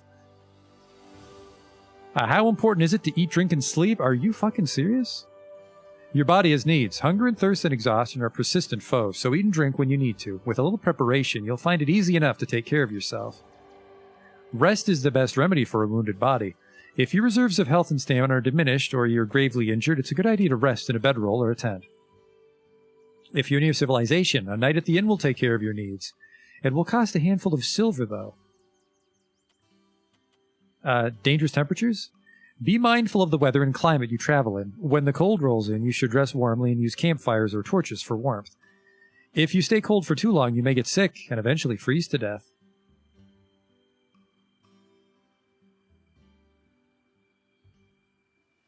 I'd like to talk? What are you up to? Waiting on some scouts to come back from reconnaissance. Up-to-date information on what's happening in the surrounding region is essential to keeping Cierzo safe. My warriors and I are the last line of defense for Cierzo. We decide what enters and what is driven from our walls. We bear the heaviest responsibility in this tribe. What can you tell me about the Chernassese region? There are several packs of hyenas to the north that are muscling into our hunting grounds. There's some nasty troglodytes in the area too. I suspect they're jockeying for territory and prey. Stay far away from the northeast in particular. I've heard rumors of a scourge beast, a shell horror specifically, near the Ghost Pass. It's probably just a rumor, but better safe than sorry, I say. And don't forget that 2 other tribes are in open hostility to us right now. Be wary of the Montcalm tribe in the north and the Kazite pirates near the coast. Then there's the matter of several bandit crews deciding to join forces in the Vandervel fortress along the southern coast. Stay well away from it. They'll enslave you if they capture you. So let's get our stamina. Now, one great thing about owning our own house is they don't flat out say it. You might not notice it, but the gate guard alluded to it. Is the reason you would stay at an inn rather than in a tent is they'll feed you and give you beverages at the inn, so you'll never get hungry or thirsty when you sleep at an inn. And the same thing happens in your house, which makes less sense because your house is magical and has infinite food. But because you can't get hungry or thirsty in your house, that means you can sleep here indefinitely to repair your equipment. So that's handy.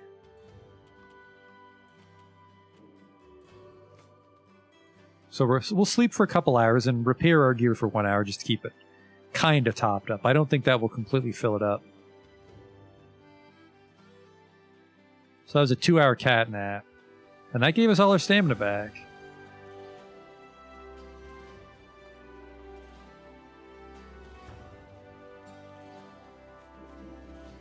Within 5 days. The day still hasn't updated. I'm pretty sure the quest will update, so we know we're getting too close. But alright, we made a decent amount of money here in town. We have some starting equipment. Is that a hat or do I have grainy hair? This is my hair. I have a beautiful bun. It's a powdered wig. Because I'm Dandy. My name's Dandy Daniel.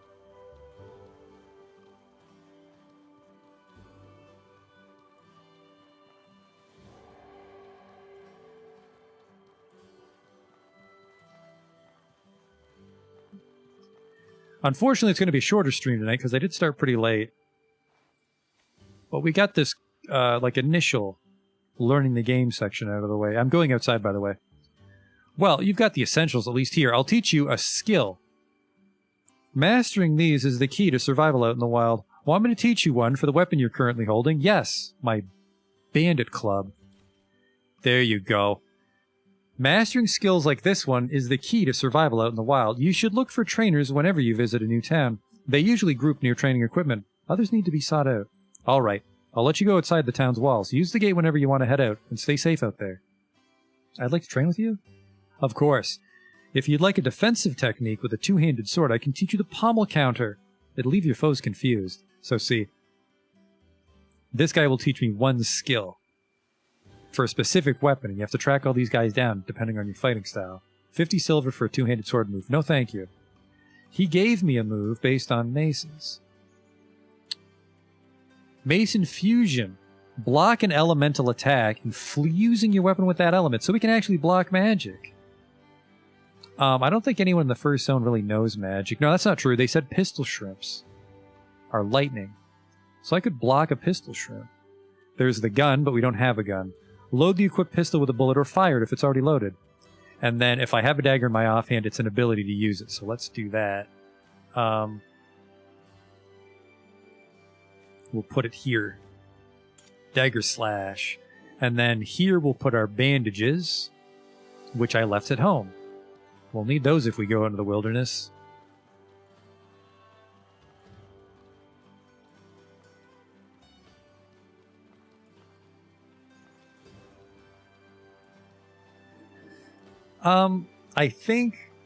I hope that we can get that mushroom shield for Helen Turnbull, and that's when we can call it a night after that, which will be almost all the money for our blood price. So we'll be well on our way if we can pull that off tonight.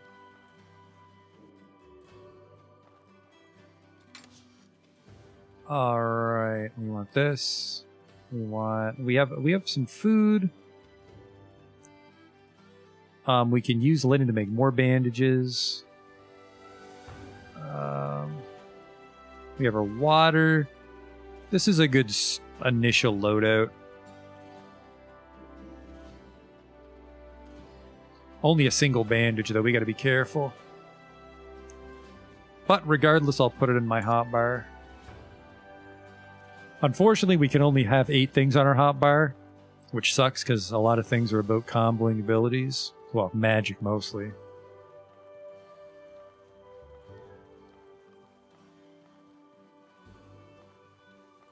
So in order to really get our build coming together, we need to find a dagger and a pistol.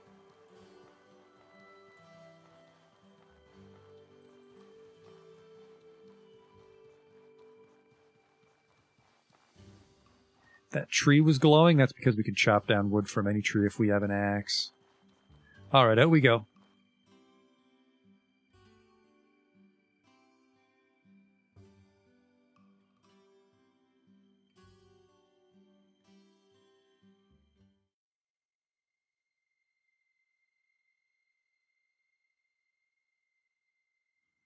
Here we go.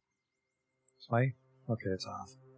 This is it. This is the world, well, not the world map. This is the zone map. We're in Cierzo. So we're here in Cierzo, and remember, she said turn left, and then turn left again. So somewhere around here is a troglodyte dungeon. But yeah, so we want to depend on landmarks to find our way around the zone, because it never shows us where we are. Beautiful soundtrack, though. Thank God, because it takes a long time to travel anywhere.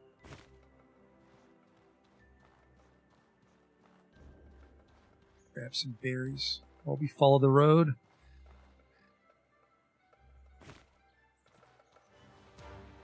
Hello? Oh, that definitely not a chocobo wants to fight. Why are you gonna get judo kicked, son? Judo kick! Yeah, lost your fucking courage, huh? Get back here, you little fuck.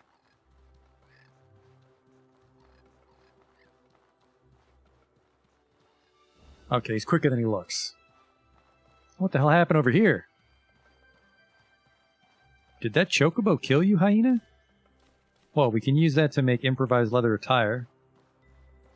Which I think that might increase the value of the clothes. But maybe not by as much as just selling hide.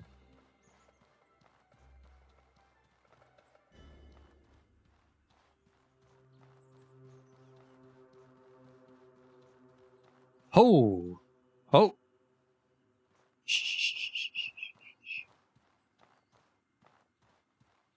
I'm pretty sure those banditos are on to me.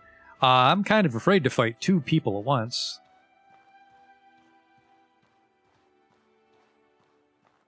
Well, hang on. You guys hang on. I can make tripwire booby traps. And I make it like so. With a piece of wood, a piece of linen, and 2 pieces of iron. Gives me 2 traps. Ah, fucking Christ. This could go south real easy.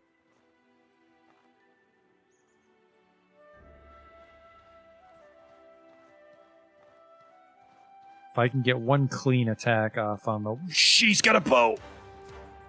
Judo kick!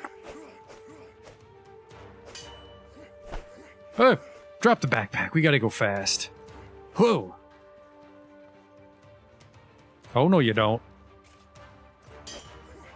Oh, fuck! He blocked me. See, look at that. I'm already half dead. Huh!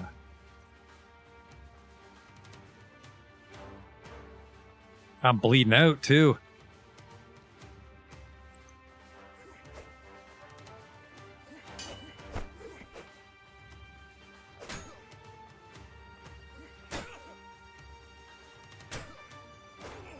Oh, shit. Who? Oh, fuck, that bow guy's got me. I'm gonna bleed out here. Where's my backpack?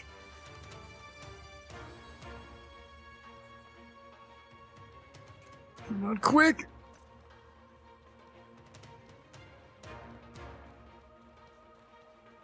Hurry! Stop the bleeding! Okay. We're a little less fucked than we were a second ago.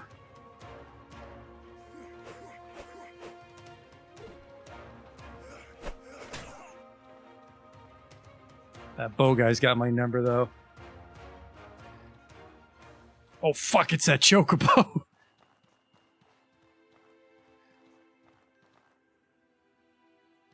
And we can just loot that bandit and head back to town. Oh, boy.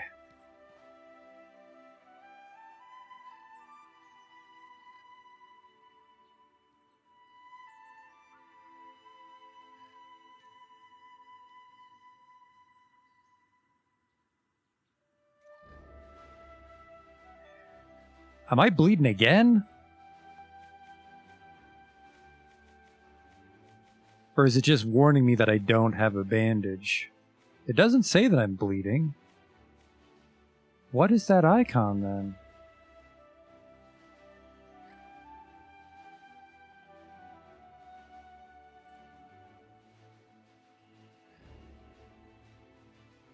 Okay, we're going for it.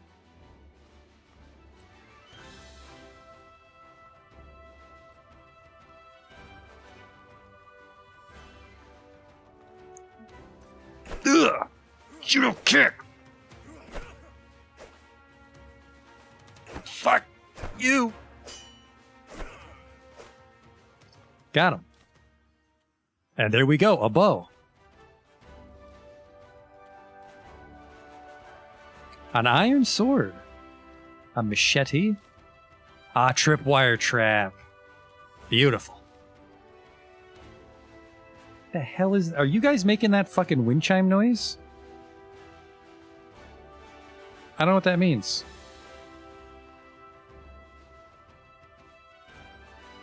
Alright, well. We made it about 10 feet outside the town. Let's go home and rest. Berries.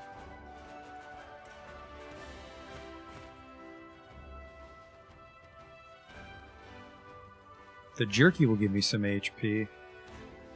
We could press our luck with the jerky, but I think just because we're right at the gate, we'll sell our shit.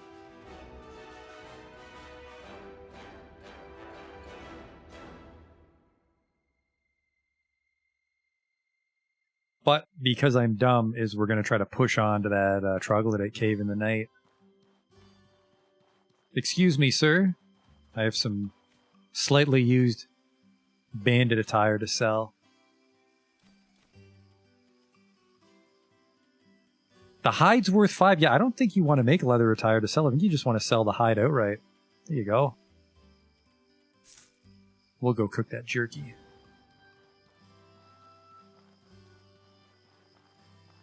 What the hell are you doing? You know what? We'll worry about that later, Eliel.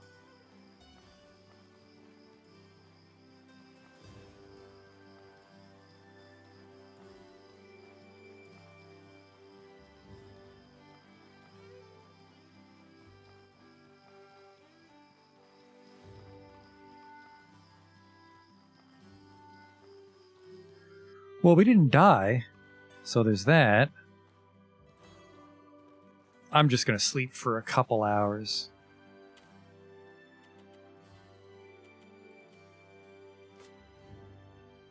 Repair our mace a bit, because holy shit, the impact damage on that mace.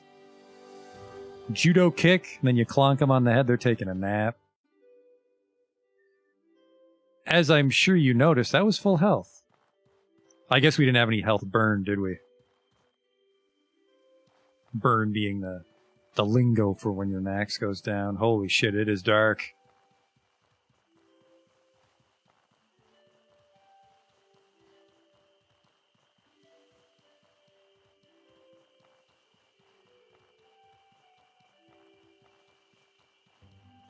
And the reason we just wanted to take a cat nap, there is things on the world map will respawn. So if we dick around in town too long, those bandits will come back.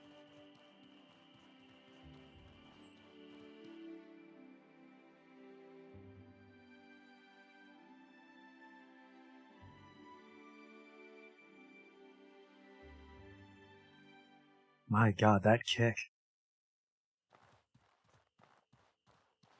Alright, well. If something's 2 feet in front of us, we'll be able to see it with this lantern. I'm regretting this already. This nighttime adventure, you can't see the fucking landmarks. Left at the first fork and then left again when we see a cave with weird statues.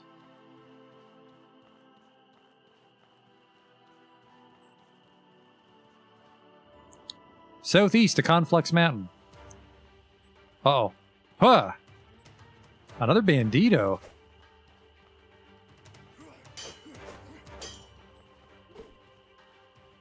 Fuck you.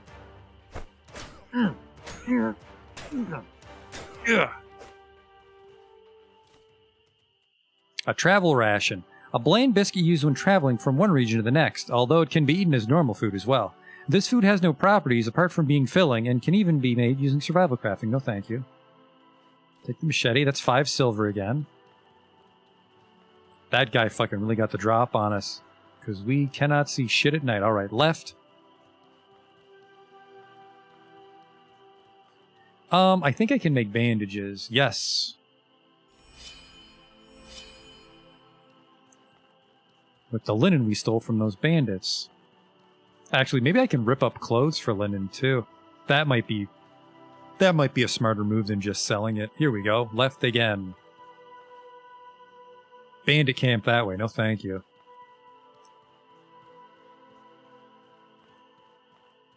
Weird arch.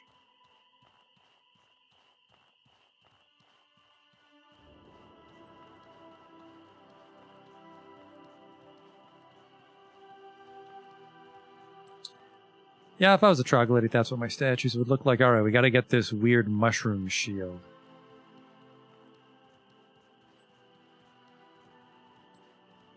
Blister Burrow.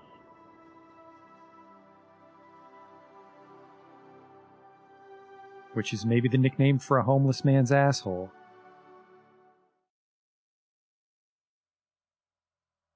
Alright, we gotta be a little careful here. Because I think my torch is about to burn out. Nah, 31 out of 160. As long as it doesn't burn out in the middle of a fight. Hello? An adventurer's corpse. An iron great axe. I don't think I have room for that. Ooh, a miner's omelet. A filling omelet. That's a good way to use common mushrooms to cook into a decent dish. And some mineral tea, which restores burnt health. Soiled cloth that confers the frost element. We can use that. That's 6 pounds? Yeah, I don't have room for that, but we can rub this on our mace. Some free damage while we're in here. I'm going to eat this omelet. And this jerky, because that'll give us some health regen for like 500 seconds, like Zarian said. Oh, look at that, because I just slept in Cierzo. Stamina cost minus 20%. Alright, 70 seconds on that Iron Mace. We gotta hurry up and fucking club some trogs.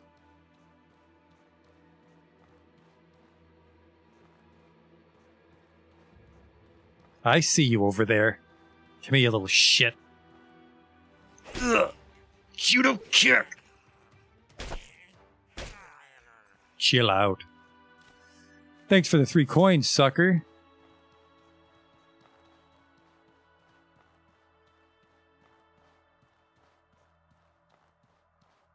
I'm afraid the police are gonna come to my fucking house if I keep judo kicking people.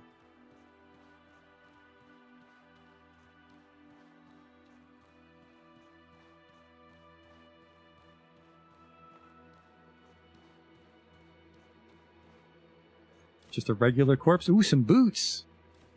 Oh, now I'm overweight. Yeah, we'll read these tooltips later. We are in the middle of a fucking dungeon here.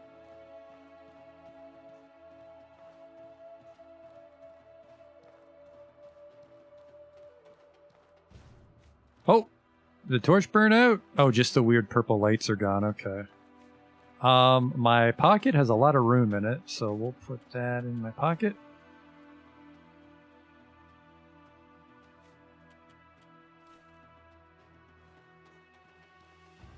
Oh, I lost the ice rag. That does not last very long. Really got to press your advantage. Another corpse. A looter's corpse. Some looter armor. A Fang Great Club, which we don't fight with two-handed weapons, so we'll just sell that. A small sapphire, which will fetch a good price. Actually, this is shit compared to my padded armor. Tattered. Let's just scrap all this.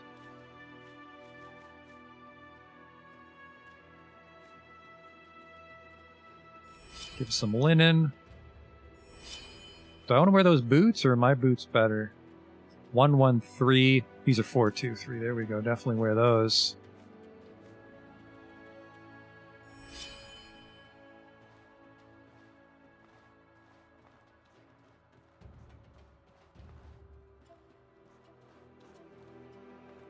Hello?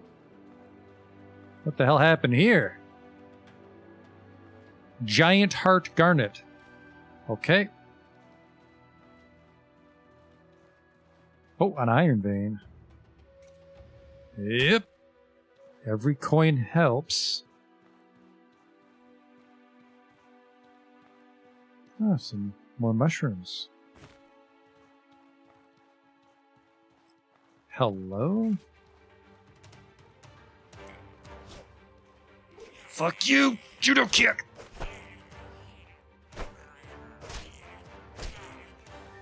See, we had a huge advantage over him because he fought with a spear. So we had to use the spear moveset, so we sidestepped him. And then we just gave him a concussion. I'm liking it so far. I'm liking judo kick and club.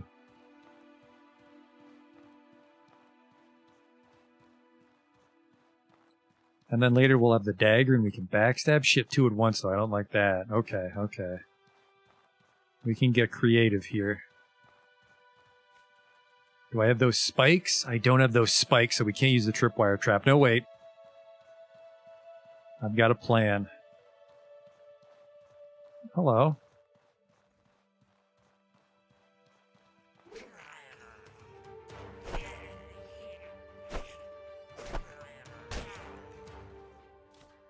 A blood mushroom.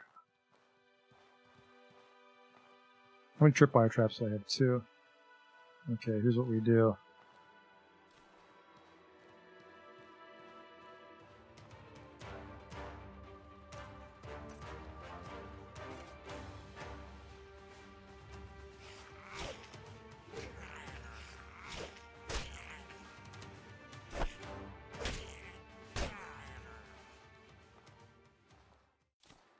Some oil. Get my backpack back. Oh, is that a pool of boiling oil? Just reach in with your hands? Perfect. Okay, okay. Turn off the lantern. Oh shit, he saw that.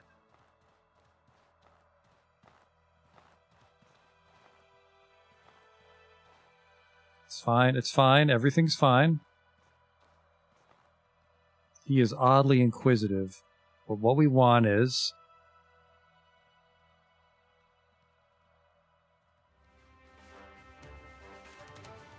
surprise! You kick, you little fuck!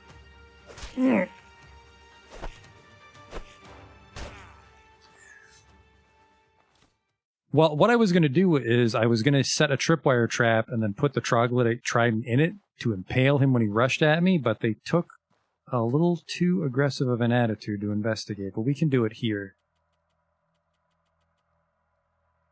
So put down a tripwire right in this hallway.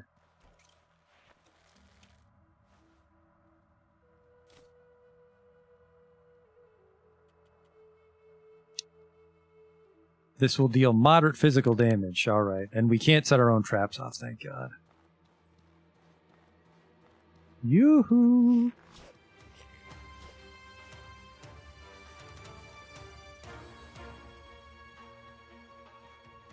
Home Alone this dude.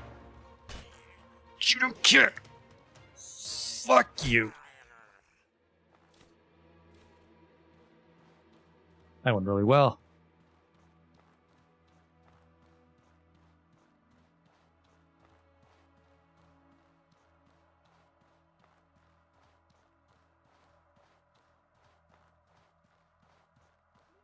Is that more oil? Ah, it's just water. It's clean. I'll drink it. No need to waste our water skin. Oh, blood mushrooms. I don't know what those do. We'll worry about that when we get back to town. Mine mana stone. Okay. Apparently we got some hackmanite out of the deal as well. Dark gem with intricate magical properties. Craftsmen in Levant can create wizardly robes from this material. We're not a wizard, so we'll sell that. I am lost. By the way, there's no caves at all when you're indoors. So... oh! We grabbed some fuel in here, so...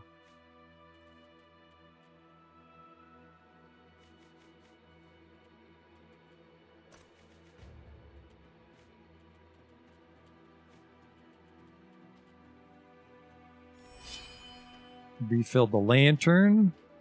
I don't think anyone ever shows you that recipe. You just have to figure that one out yourself. Saves us the trouble of buying more lanterns.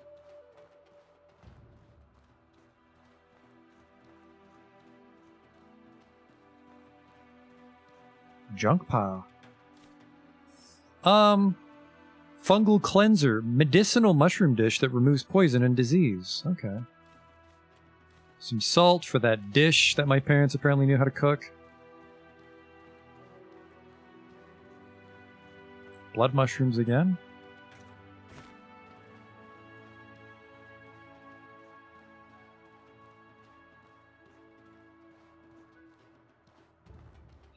Where the hell am I going?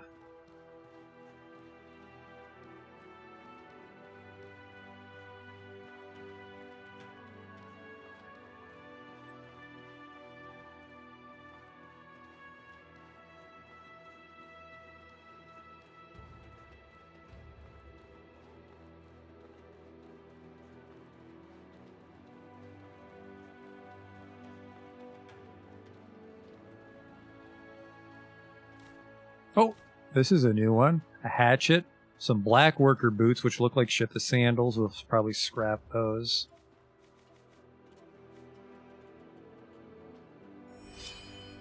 Some linen cloth. Yes, linen sandals.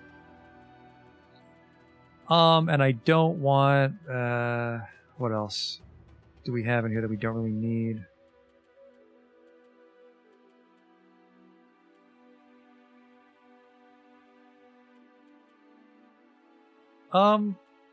The bedroll for now. Because that's an improvised bedroll. We can make another bedroll some other time.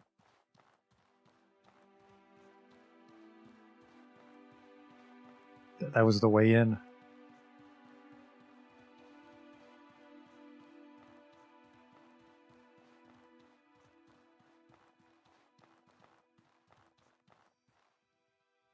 Tiny aquamarine is required. Huh. Some sort of weird gem key.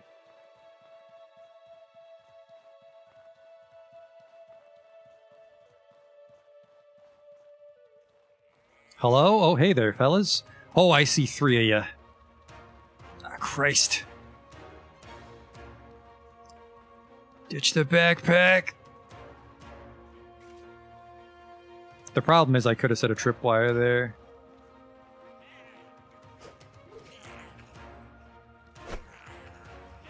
This is gonna hurt.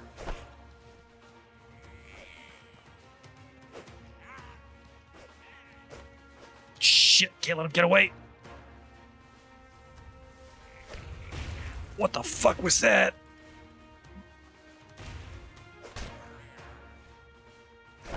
Alright, well, we're not really much better off than we were. Can I set a tripwire trap quick or is someone coming? Oh yeah, it's a party. I'll just run deeper into the dungeon. Daniel, you fucking genius. Okay. Ooh. I dropped my backpack. No booby traps for us.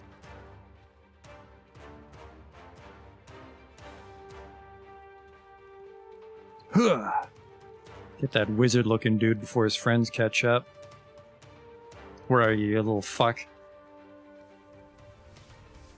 Well, you know... Ugh.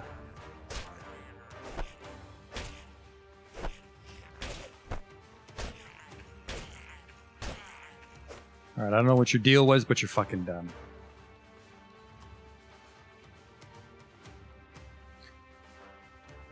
My bandages are in my backpack. Oh wait, did you get split up? Yeah.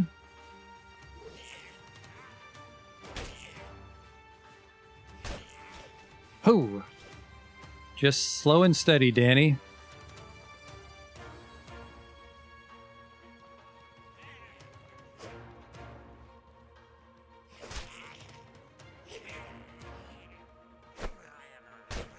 Where'd the other guy go? I don't want that shit. Slowing me down. There should be one troglodyte unaccounted for. There he is. Get your courage back, homie? No, you fucking didn't. Get back here.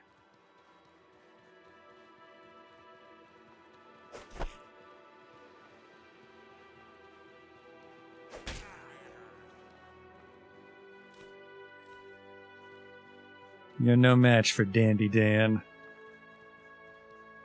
And then what did this dude do? A mana troglodyte. He had a mana stone.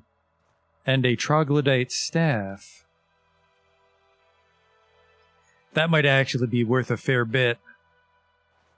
You are just totally fucking hosed if your pockets are full. Alright, now where the hell did I put my backpack?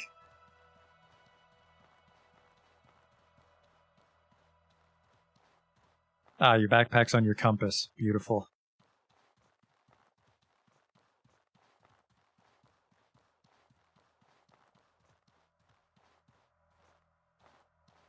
Oh, there's the mushroom.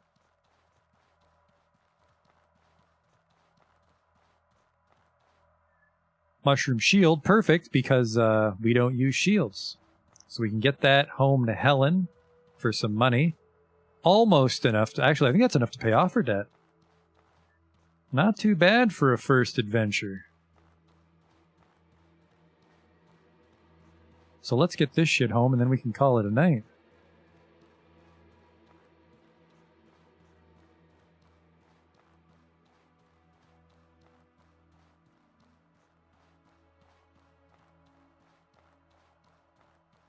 There's my backpack. Nope, that's a troglodyte spear. There's my backpack. Alright. Unfortunately, my backpack and my pockets are full. What is this? A large mineralized heart of an ash giant. I don't know what this is for. I should get the staff too. Yeah, well, I gotta make room though. I'll make some bandages because I have a lot of linen on me. That should free up some space. Actually, I think it didn't give us any free weight.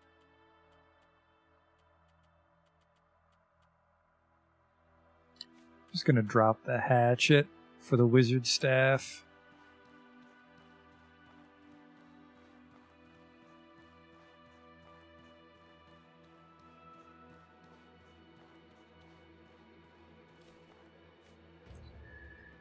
That's actually a very heavy staff. Yeah. If I'm counting it right, we'll be able to pay off the blood price, so we don't need to keep this shit.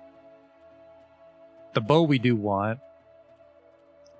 What weighs more than it should? Some turnips. A bulbous root vegetable with mana restoring properties. Yeah, we'll just get rid of this. That's for wizards. £1.50 to go. And you know what? Don't really need to mine today. So I can put £2 into my pocket, and that'll free up the backpack.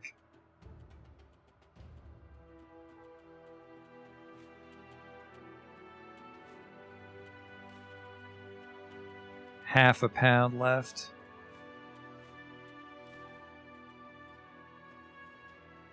Eat this. There we go. All good in the hood. Let's go home. Things we'll want to spend our money on is that fucking backpack. Once we're done paying this debt, we'll want a real backpack because we can attach our lantern to it. But most importantly, it'll also hold way more shit. Huh, is there a way up there? Or is that just for show? It might just be for show. Mine iron, god damn it, no. As soon as you throw something away, you wish you had it back. Okay, this is near the entrance, I think. I hope. No, it's not. I vaguely know where we are again. A Trog chest. Hello? Tripwire trap. Well, this fire rag is pretty good. Take that. Blood mushroom. And did I throw away my fishing harpoon? No, I did not. Eat this piece of bread. Delicious. Star mushrooms are kind of valuable, but no, let's not get bogged down here.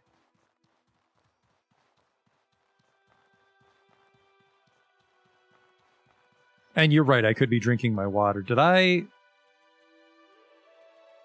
Yeah, I only have the one water skin. We can drink that dry because we are going home right now. If I can fucking find my way out.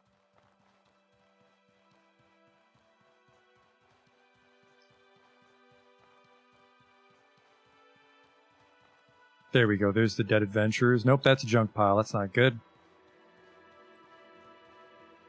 That is not good. We are back where we were just a second ago, aren't we?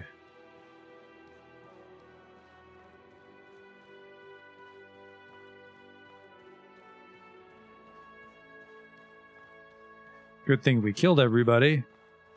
No uninvited guests while we're in here.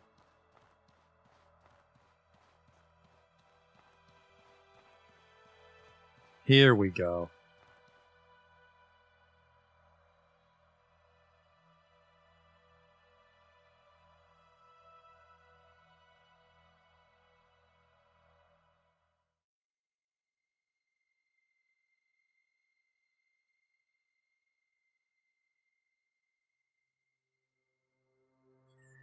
All right, well, it's a new day, and we're somewhere around here.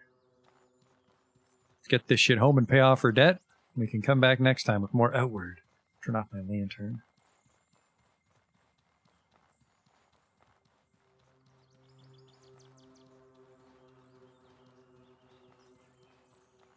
We actually made this money pretty quick. I'm impressed. My last playthrough, I was able to get the Tribal Favor, which immediately skips this quest. But we got that money in a pretty good time. 1 day or less than 2 days.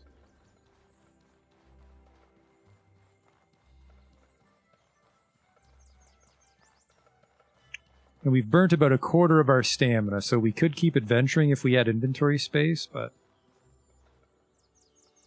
Aren't you the nighttime one I snuck by? No. No, you're just a dead guy. That's a fun game, Matt. I dig it. Well, I dug it. I beat the story once before. So we're going to try a different story. There's 3 stories, and then I think technically a 4th DLC story, and then the other DLC is like post-game.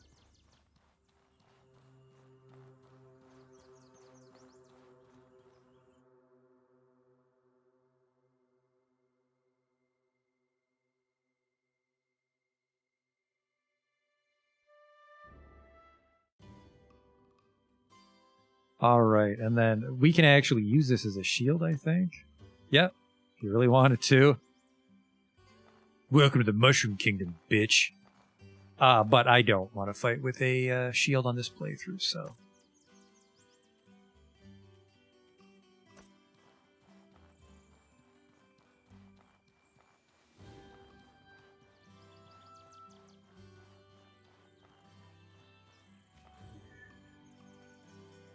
I may have something for you.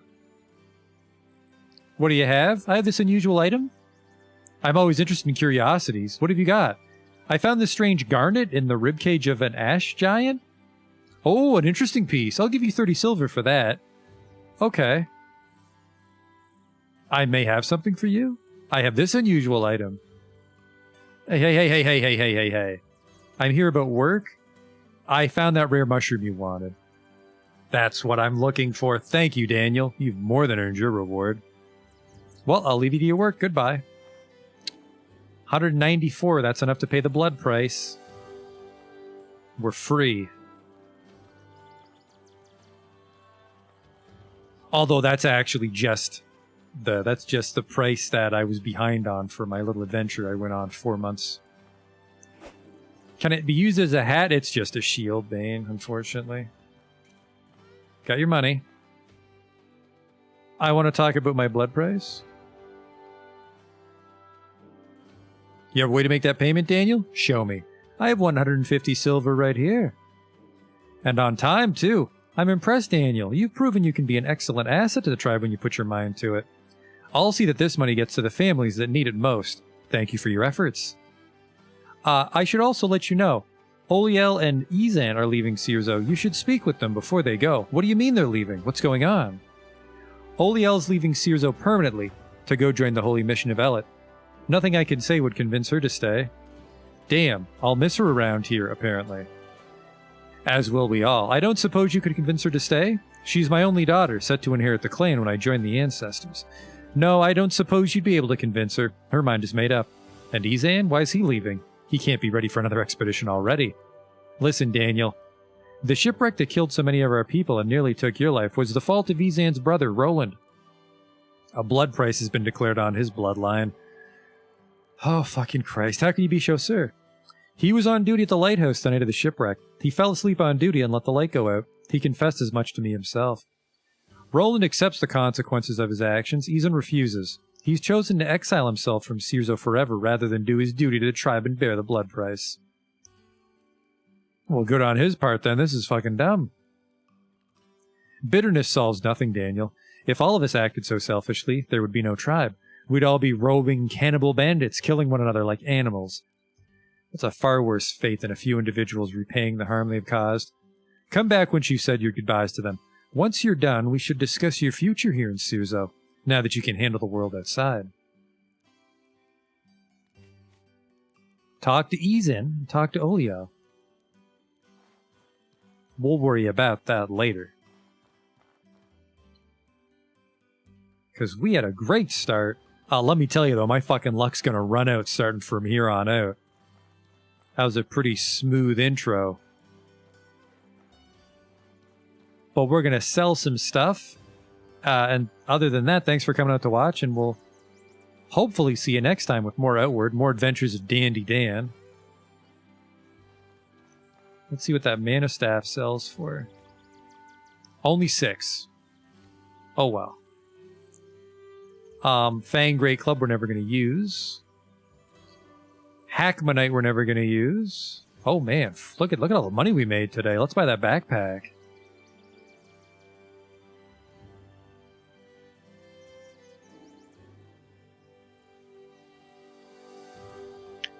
That's pretty great. And you know what? We can also get some max HP with that trainer.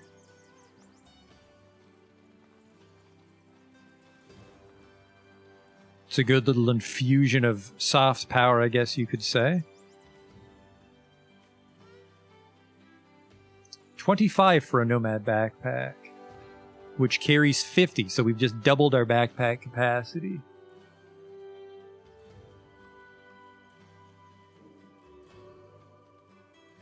Okay.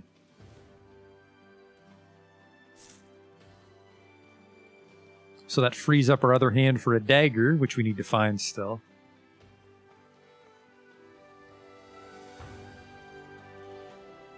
Let's get that HP boost from this guy. Maximum health by 25, and we get health quicker when we sleep. For 50 silver. Deal. And we still have 70 silver for some other equipment to round ourselves out. Let's put this on. So now we've got that backpack. Put that... Hang on. Move to unequip.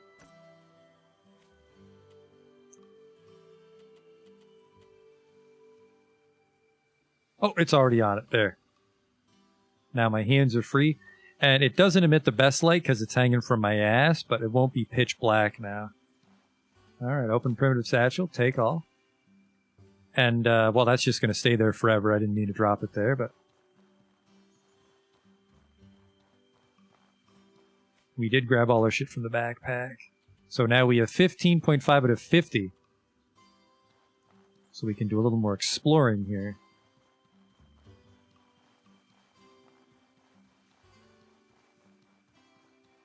So we will head back to our house and stop for the night so we can begin anew next time. There was that shipwreck Eason warned us about in the south where he left some treasure. There was just like an entire map to explore because basically this first zone is like the prologue. It's like a neutral zone, and then the storyline you choose will primarily send you to one other zone. There's 4 zones in the base game. There's this zone, and then there's a zone for each storyline, and then like you kind of visit the other zones very briefly, but you'll mostly explore a single zone for your set storyline.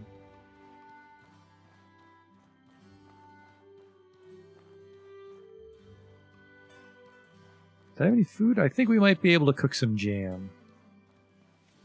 And I'm right. Ooh, look at this. Meat stew. Sure. 3 of them.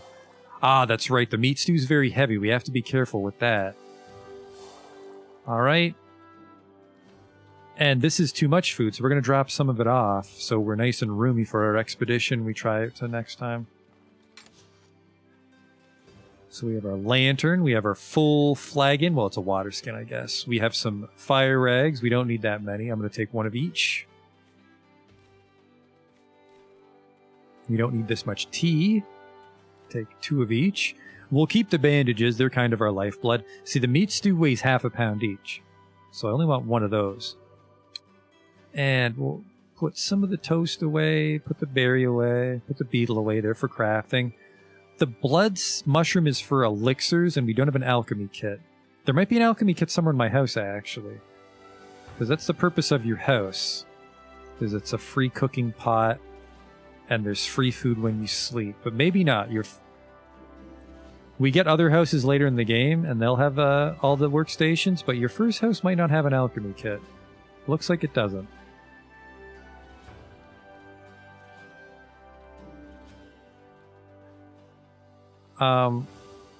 Let's see, let me grab one rag.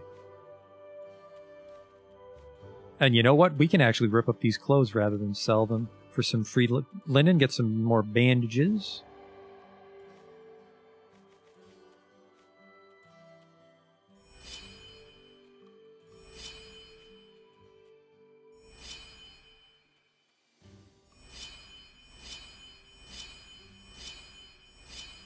There.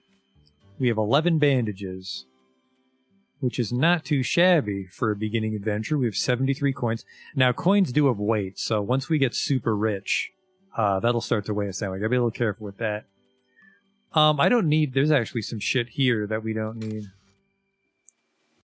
Mushrooms we don't need. We'll keep... actually, fungal cleanser... I'd rather just keep the antidote. So put the mushrooms away, put the mana stones away. I'm actually going to transfer these to our backpack. Just one antidote. If we fight something that poisons us and we get poisoned once, we should just fucking run. So 12 pounds in our backpack, nice and lean. And with that, I will bid you farewell from Dandy Dan. Next time we'll pick up our adventures again. Thanks for watching, and I'll see you next time.